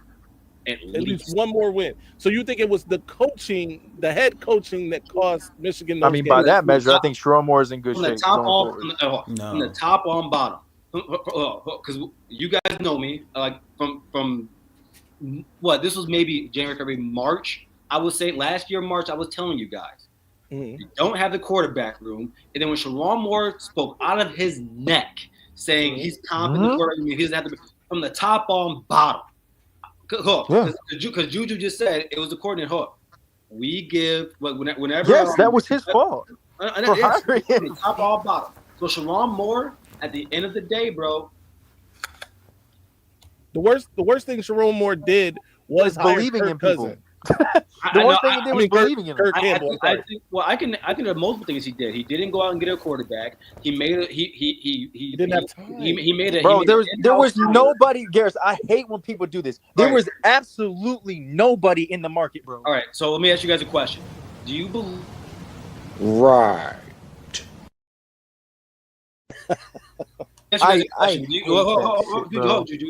Do you think there was any quarterback in college football? No. That when the spring portal opened, actually even the fall portal, that the University of Michigan could have reached out to, and they would have said, "Hey, would you want to come be the quarterback at the University of Michigan?" Garrison, do you know how much he was dealing with in that offseason? Man, like, bro, I can't even finish my question without you. Like, bro, I'm asking you, do you think there's any quarterback that wouldn't have came to Michigan that was better than what you had? Garrison, be fair. Be fair, okay? Bro, be fair. Honestly, Garrison. There was literally with the receivers we had, they would have said no. They would have said no. I don't even understand that down there. You can't even judge Sherrone Moore. I bet you he would have came. I bet you he would have came. Who? I bet you guys if you had because listen, everyone knows it because it's not around. Garrison, it's not that. Go ahead. Overlook that, Garrison. It's not. You pay more attention to the call than I did. Don, go ahead. Okay, Garrison. Let's be honest here. Okay, Sherrone Moore didn't. Finding a quarterback, given everything else he was dealing with, he's trying to find coaches. He's trying to keep his players. It's his first time. He made an in-house hire on all. Let me finish. Let me finish. Okay. Okay. So. Going to the portal and trying to find a quarterback, he had bigger fish to fry. He had bigger fish to fry. And the whole thing here, when it comes down to Sherrone Moore and college football coaches and the successful head coaches in college football, it comes down to who handles pressure and remains calm. And Sherrone Moore has exhibited multiple times in the last 2 years his ability to step in, man the ship, no excuses like so many other coaches. You could go to Saban. He's had high pressure games, and I'm not comparing Sherrone to Nick Saban, okay? But to try to convolute Sherrone's season last year and compare it to, I don't know if it's who is that? Washington, and try to compare it to the Oregon State Beavers. I mean, come on. I'm Garrison, and I say this with a lot of respect. You say that, one last thing. I want to give you a compliment. That means the conversation over your head. If you don't want me to give you a compliment, I want to give you a compliment because you're a very intelligent man who has a relentless drive. And you would make such an outstanding attorney. No, I would. Attorney or a politician. And I mean that. But to shift a comparison from Sherrone Moore I don't even know the head coach's name at Oregon State and try to convolute. No, Dom, I wasn't saying that, Dom. Damn, that's really damn. Hold on, I want to. All right, Dom, Dom, I'll explain what I was saying to you. What I was saying, okay? When we were talking about because in the way I was giving Sharon more credit, right? For the things that make him that can be attributed to him as a CEO and a head coach. That is stuff that's off the field. But what I'm saying is, on the field, we have a proven track record of John Smith at a program that has, let's be honest here, compared to those programs we cheer for, no resources like we have, no talent like we have. Of course. Kind of like Urban in Utah, right? Kind of like Urban Meyer at Utah. He adopted a 1-11 program. Of course, no one's saying he's not a bad coach. If Sharon Moore, look, I'm so honest about it. If Sharon Moore was and that's why I brought up the Vanderbilt thing, guys, right? Because I said, do we give credit to these other coaches? Because you guys said I think when you guys said last time you believe that Sharon Moore today is a better head coach than James Franklin, right? Johnny, that 13 still hurts, man. And that bro, it's his first year. Juju, I heard, but Juju, it wasn't you, Juju. It was when we had. Actually, this is the conversation that Burks was talking about when we had Steven and everybody up here. When everyone kept saying that Jerome Moore was a better head coach than James Franklin, and that's why he is. He is. You know why? Who said that? Who said that? I can't judge him. Ryan Day isn't putting Sharon Moore in the locker, as Mays would say, that he does every year with James Franklin. We know what he did. I'm not gonna coach. Bro, Sharon Moore's had his way on and off the football field with Ryan Day, but I can't judge him, bro. I can't judge him off of 1 year. His judgment starts this year. I was firm on it last year. I'm firm on it now. His judgment as a coach starts this year. And Juju, that's fair, bro. But that's my problem when people say he's a better head coach. Like when I ask if he a top 5 head coach in the conference, and you guys say yes, that's my problem. I think he is. Hold on, though. Do you think that Jonathan Smith has a better record this year than he had last year? Well, they were that program's in the fucking dirt, bro. 6-6 or 7-5 last year. 6-6, right? Were they or 5-7? Bro, they can't even get a fucking recruit a top 1,000 recruit to fucking visit them, bro. Yeah, Corvallis. I think there's a chance they can have a better season. This is why, because it starts at the most position on their team that's quarterback. I thought they did a really they really had no chance. They were 5-7. Okay, 5-7. Yeah, so they're gonna be better. And I think it's because I think Smith is a good coach. B, I think that because what they did last year, which I think is something you guys will be smart to do this year. You throw your young quarterback out there, right? Because we saw struggles that he had last year, but we also we put him in a box. But we also saw the flashes that he had in almost every game. On top of that, I think that this is a team they should be better, and also I think it does work out for them that they have a top 5 to 10 wide receiver in college football. I'll be fair. I mean, that's the only thing that's holding. I think they're going to struggle to get the 4 wins. In their schedule is tough, Gary. It is very tough. Bro. They're going to win 4 wins, 4 games, bro. I'll be surprised. I will be shocked if they get bowl eligible. Yeah, they got a tough one. They got a tough one. They got to come with it almost every I can't game. believe people are predicting us to lose in Lansing, bro. No, I just saw someone had you guys. I saw that someone had you guys going 7-5. Antoine, to answer your question, Antoine, to answer your question, I don't want to answer that question yet. The trajectory of you guys going up or down, because I need to see Sharon Moore in year 3. I need to see Sharon Moore in year 3 because I think you guys we're gonna see what this recruiting class looks like, because we're gonna see what this upcoming recruiting class looks like for 2025, right? But I gotta see, dude, because it's one thing to have the talent, but it's also you gotta be the same type of coach.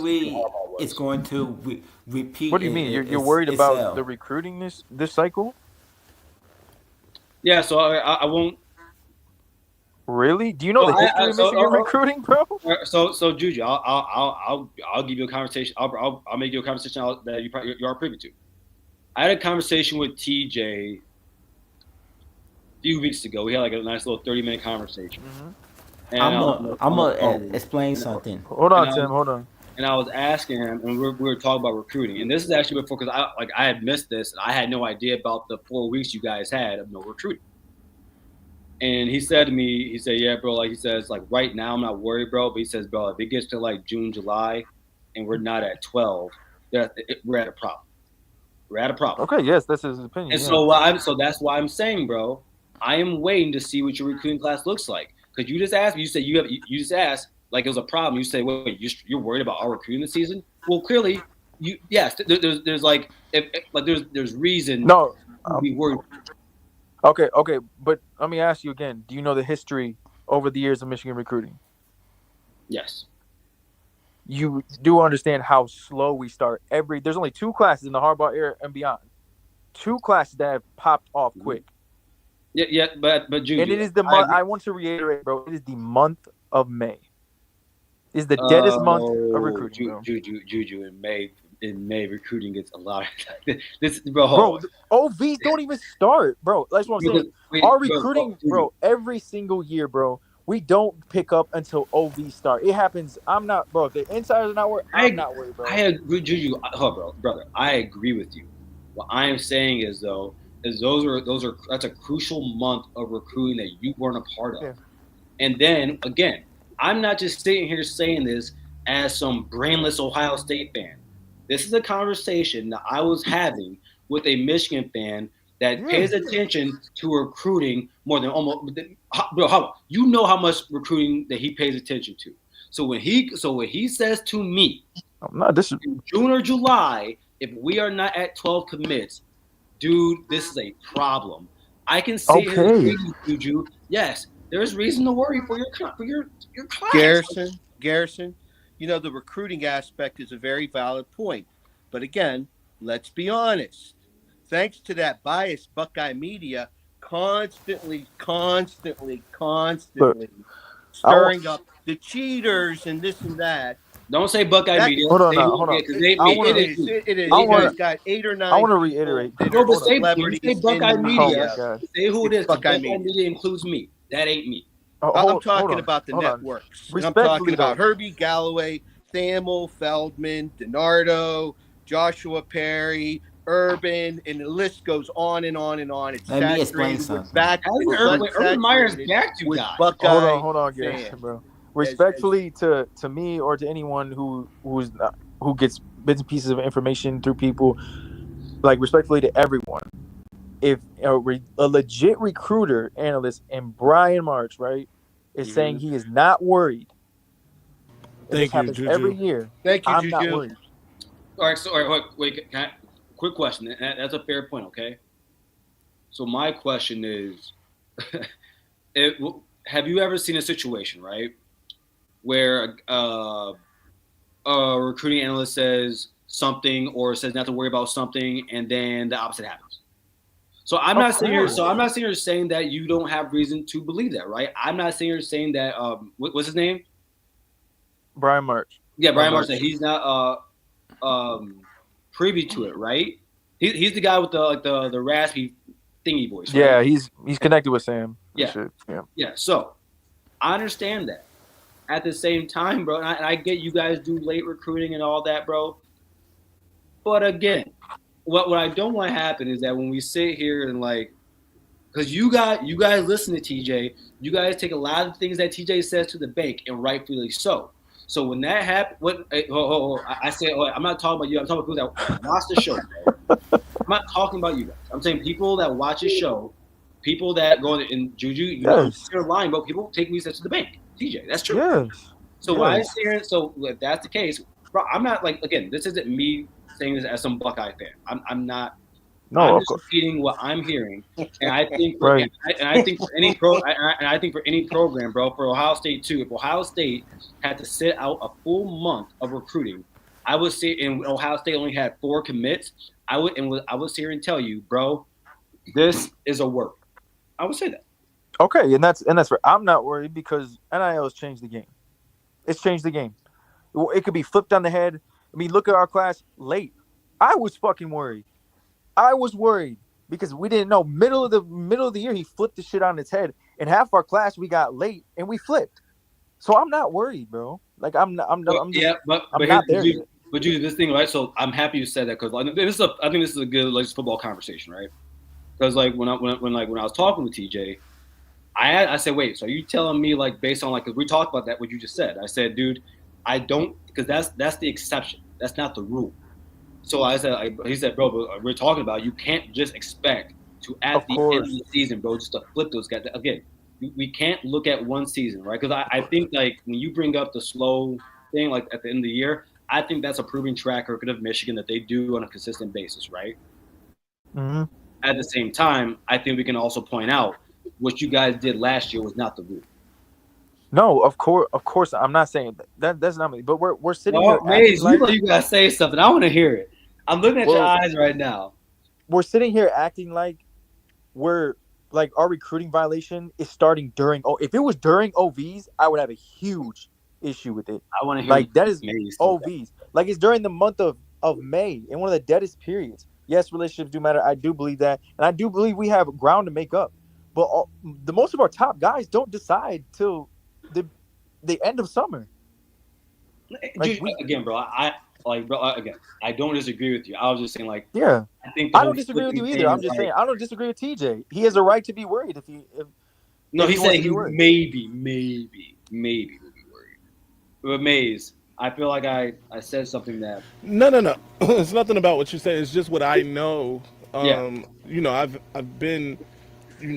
Since I've been able to do this thing on YouTube, I've been able to build some relationships, not just with recruits, don't say it. You can say but with recruits, agents, and I think that's the most important relationship, by the way, is the agents. I'm giving out the sauce.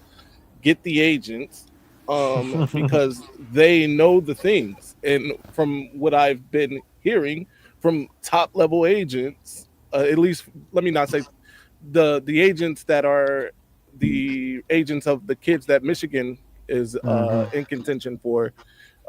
Michigan's in very good position for some very key recruits. That's all. Who do you think getting Hyder? You said what? Who do you think getting Hyder?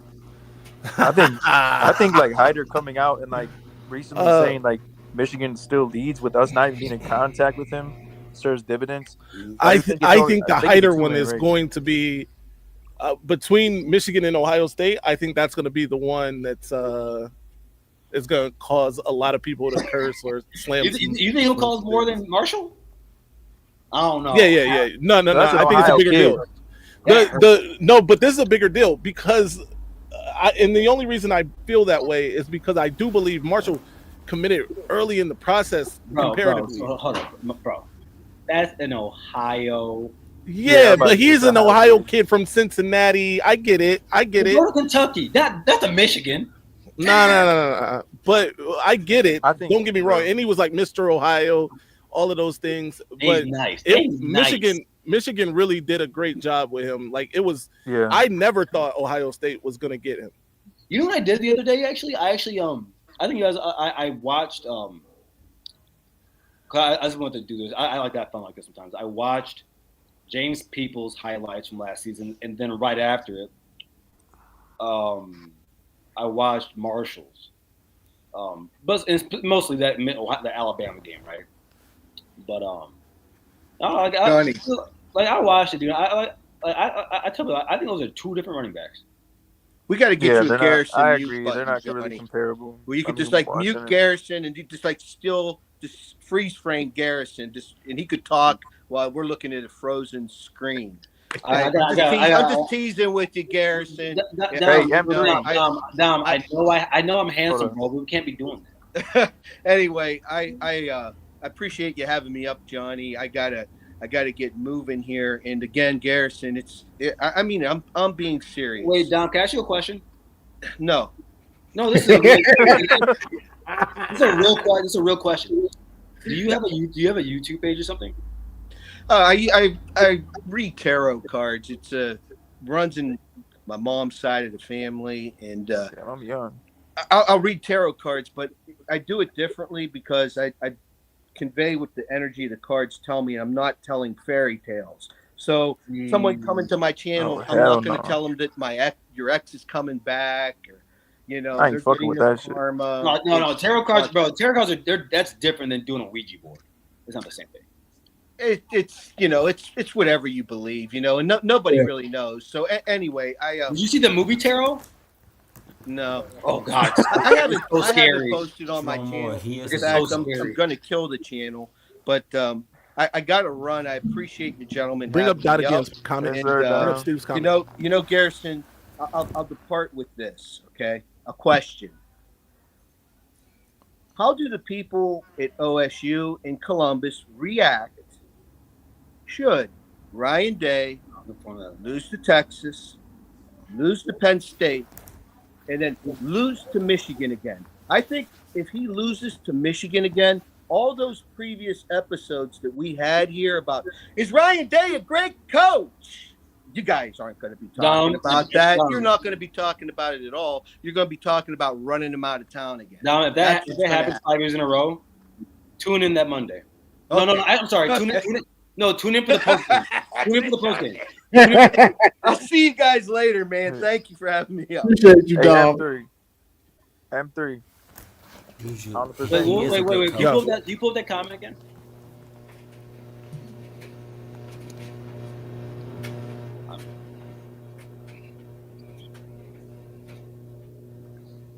So again, Steve, I'm gonna say this to you as I did your pocket holder maniac.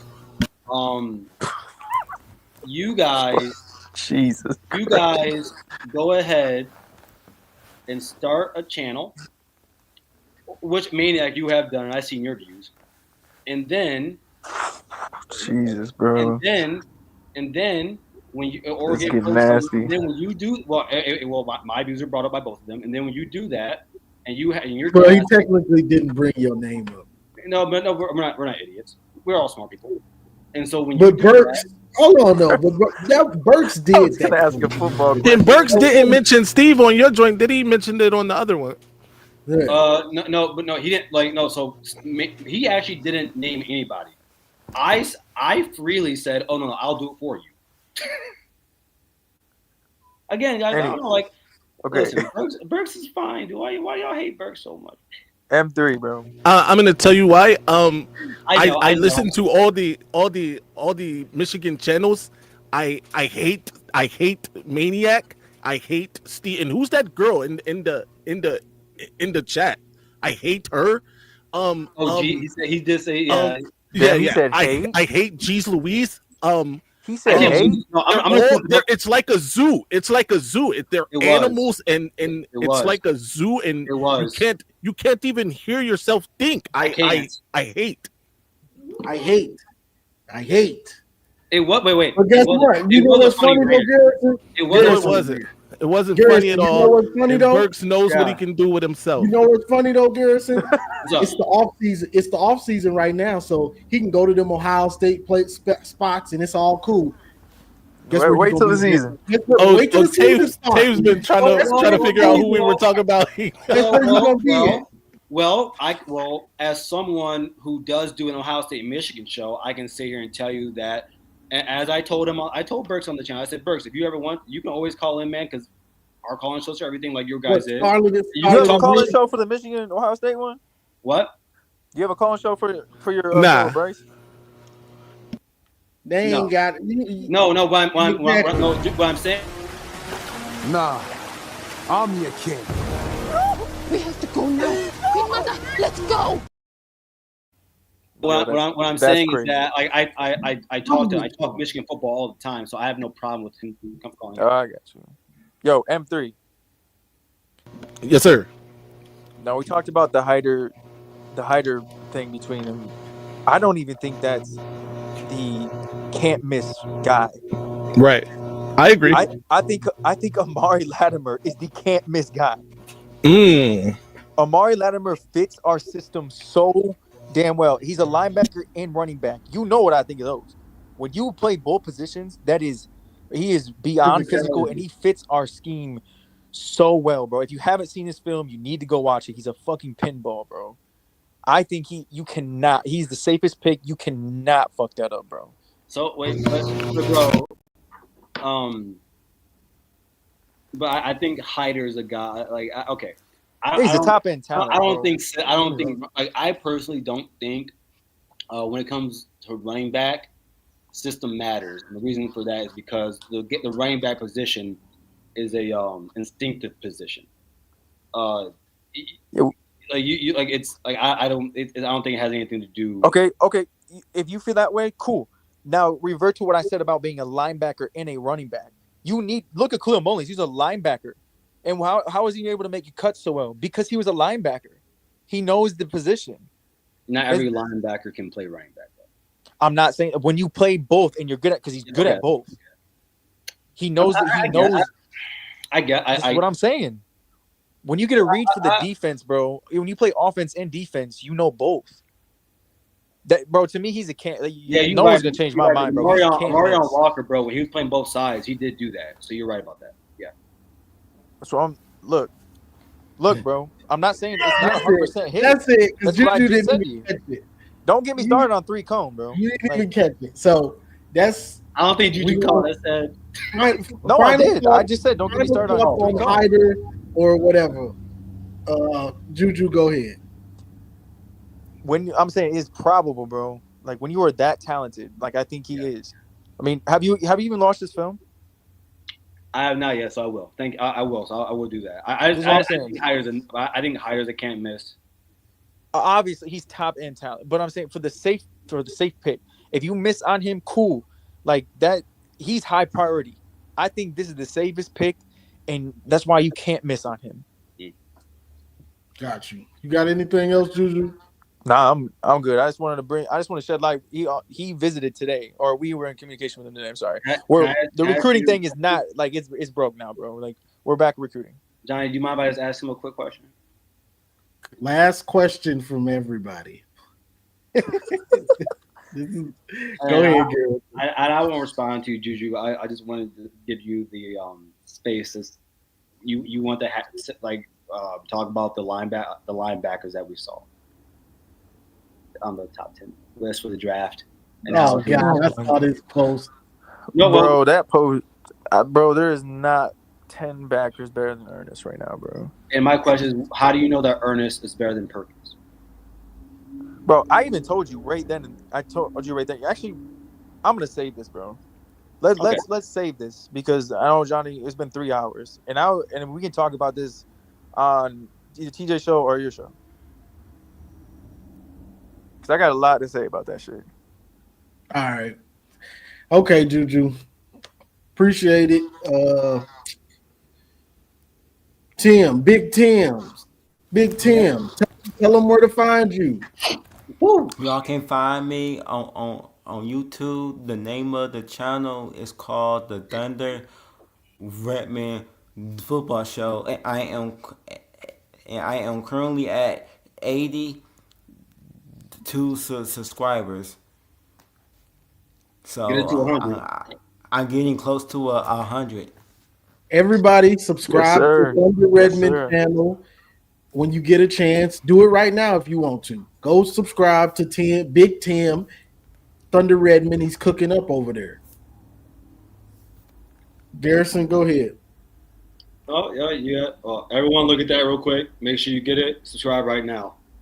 You guys can find how's it go, Johnny? At the Voice of College Football. Voice of College. Hello. Y'all mocking Mike Rogers? Sit down. Garrison, Voice of College Football. Yo, he's got his own soundboard. That's crazy. That's hilarious. No, but yes, I'm in there. If you guys want to become members at the channel, you can. This upcoming Tuesday will actually be M3. Wait, what I just missed? Oh, but this Tuesday I'll be interviewing left guard Luke Montgomery. In 2 weeks. Next week, and then next week I'll be interviewing Coach Dirt from SFE, South Florida Express, 7-on-7 from Florida, where Ohio State's wide receivers come from. So yeah. Wait, Garrison. Like, can you ask him? Like you said, Luke, right? Montgomery. Yeah. Can you ask? Like, seriously, can you ask him what it's like to lose to Michigan? I'm just wondering. Can you do that for me? Anyway, go ahead. I mean, don't look like that. He's well versed in it. Wait, M3. I don't know, Juju. Do you want me to screw up this connection I have with an Asian? I mean, look, it would get the publicity, bro. You get the clicks. Juju, how about this, Juju? Because I do have a question framed where it's like off that loss and what he did, because he didn't start in that game. He started in the playoffs. I got you. I mean, that works too. I mean, he's probably gonna say that shit hurt. That's all I want to hear. I don't plan on bringing that game up at all.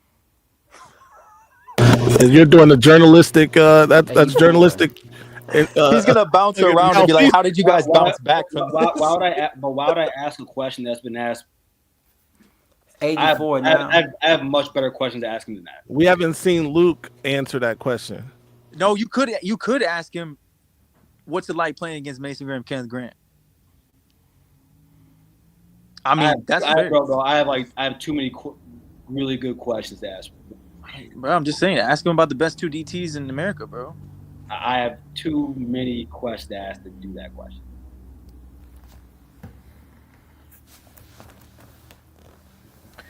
All right, Maze, go on and tell them where to find you, M3. Oh, you're muted. You know where to find me, at Maze Batman, everywhere. Tonight, I'm going to be on the Week 0 podcast at 7 p.m. Come on over there. We're talking about it. We're doing our CFP way too early CFP. Is that with that Ryan dude? With Ryan, yeah, it's with him. But by the way, I don't have Ohio State in my top 12. They didn't make my CFP. So come on over. I'll tell you who I have. Wait, is there money involved? We can do it. Are you trying to do something? Oh, I'm down for a smooth 100 that Ohio State makes the playoffs. That Ohio State makes how many 100? A smooth 100. How many? Ohio State won't make it. You said they won't make it. $100. $100. You heard it right here. $100. Garrison and myself. Ohio State will not make the 12. Wait, Maze, you think they're going 9-3? I think they're 9-3 is generous. I think that's. I'm not gonna lie. I think that's the worst record though. 8-4. Ohio State. You heard it right here first. Now I gotta lay it out. All right, 8-4. I'm giving up my. I don't think they're. Come over tonight. I think the worst they could do is 9-3, bro. Week 0. All right, Johnny. All right. Who's the other team? Who's that fourth loss? Illinois on the road. Oh, I definitely got them slipping up to Illinois. I got them losing to who they play. I don't think Illinois is good, bro. Who they play first? I mean second. Who they play second? I think Texas, us, and Penn State are the only Garrison, who y'all play second? Excuse me? What's the second team on your schedule? After Texas, you play Grambling. Yeah, Ohio. The Bobcats. The Bobcats. I got the Bobcats. Oh yeah, bro. No, bro. We gotta get the money to the community. Yeah, we gotta play Grambling. We gotta get the money. Wait. To the community. So there's 4 possible losses. So the floor is 8-4. The floor is 8-4. Yeah. Because they have 4 possible losses on that schedule. Yeah. Did you say what? We'll go through it. I'm gonna. I take $100 that they don't go 8-4. Battle Cry, he challenging you, man. There's a 3-way bet. What the hell? Battle Cry is challenging me too. Yeah. I'll take. Oh no! I don't want to do that. Just them missing the playoff. If you are willing to bet that they won't make the playoff, we can do it. I mean, what's a couple hundred to me? Damn. Oh, it's like that. That type of talk. That's my boy right there, man. That's my boy Phil talking right there. I love to dive around in it like a porpoise and burrow through it like a gopher and toss it up and let it hit me on the head. That's that Scrooge McDuck M3 swimming in that money bank. You hear me? But I'm gonna bring all of y'all down and then I'm gonna monologue and close this one out, y'all. Thank you, Johnny. Appreciate all of y'all. Till next week. Juju, Thunder Redmond, Big Tim, Big Tim and Timmy. Woo! We got another one. So that was a good one. And you know, when we do these shows, the call-in show is for everyone, whoever wants to call in if you got an opinion about something. That's what the call-in show is about.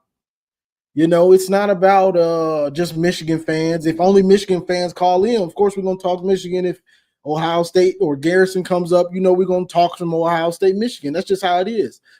You know, other fans want to come up and talk their stuff, they can. Or if you don't like what you hear, even if it's a fan of Michigan, you can call in. That's what this show is about. You know, sometimes when people get too frustrated and they just want to go back and forth, you know, I let like Garrison and Maniac go back and forth, but then at a certain point, it's done. You get what I'm saying? It's done. Like, you know, because it gets old just going back and forth. Two people just going back and forth. You know, we want to have.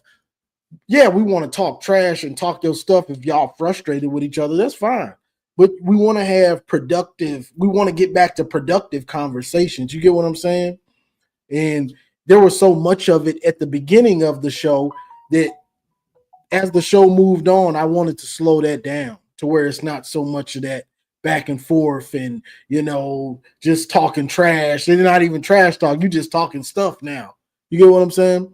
So I wanted to calm that down a little bit. You know, what Burke said, I didn't appreciate it because you went on all those Ohio State channels and did that, went on a tour, you know, about the Michigan fan base and he brings up these guys. Bro, they call in. Anybody that calls in can come up, you know. So that's how I felt about it. Like, bro, you saying that, if somebody clips this up and they see it as a Michigan fan, I'll be embarrassed. Bro, what are you talking about? Like, there's so much crazy nonsense on Twitter and in these spaces. Like, what are we talking about? If anything, it would come back on me because it's my channel, not you. Your name ain't on nothing. So what are you talking about, bro?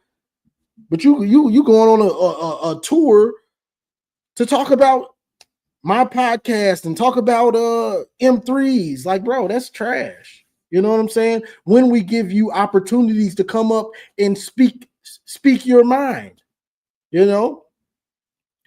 So that's kind of what's going on. It was a pretty good show, you know, after we had to, you know, do the little the housekeeping, you know. But also shout out to Unapologetic who donated to the channel. I'm still in YouTube jail, you know, with the monetization. So hey, them coins is coins. So let's let it rain.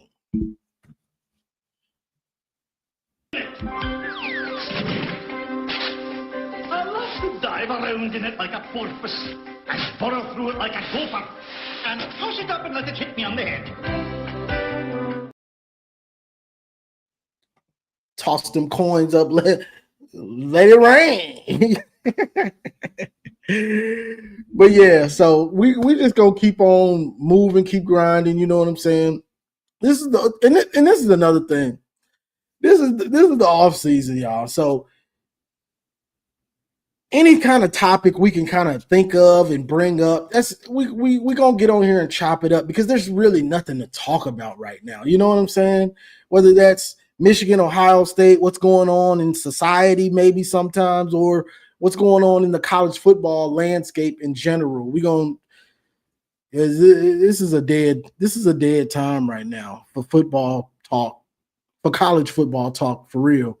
You know, so that's just what's going on, and we're just gonna keep cooking it up. You know, we ain't worried about people. I don't like this and I don't like that. Well, bro, create a channel and you have call-in shows, you know, and that's the end of it. After today, I'm not bringing it up anymore, but you know me. If I see somebody bringing me up or something going on with my channel or Michigan, you know I'm going to address it. So that's all I got for this one, y'all. I appreciate everybody coming in the chat. And let me just play this to remind people for the Ohio State fans, and you know, you could not live with your own failure. Where did that bring you? Back to me. Brought you back to me. You'll be back. You'll be back, but you probably won't be able to comment. And when you do realize what's going on and where you at, and you go over to somebody else's channel or something, and you like, man, I like you, but it just ain't the same. You know why? Nah, I'm your king. We have to go now. Queen Mother, let's go. That's scary stuff right there. That's scary stuff. You hear me? Nah, I'm your king. So that's all I got for this one, y'all. Another great cook up on Sunday. And we're going to get up out of here. I appreciate everybody joining. Maze, Maniac, Garrison, Juju, Thunder Redmond. That's Big Tim. That ain't the little Tim no more. That's Big Tim. You hear me? You know what I'm saying? That's Big Tim. Let me throw on my buffs like Big Timmy. You know what I'm saying? Who else was up there? I think that was it. Yeah, I think that was it. And Marmar, of course. Marmarski. But I'm about to jump off of here. I'm probably finna go get some barbecue. You know what I'm saying? I don't worked up an appetite. So that's all I got for this one, y'all. As always, like, share, subscribe. And as always, go blue.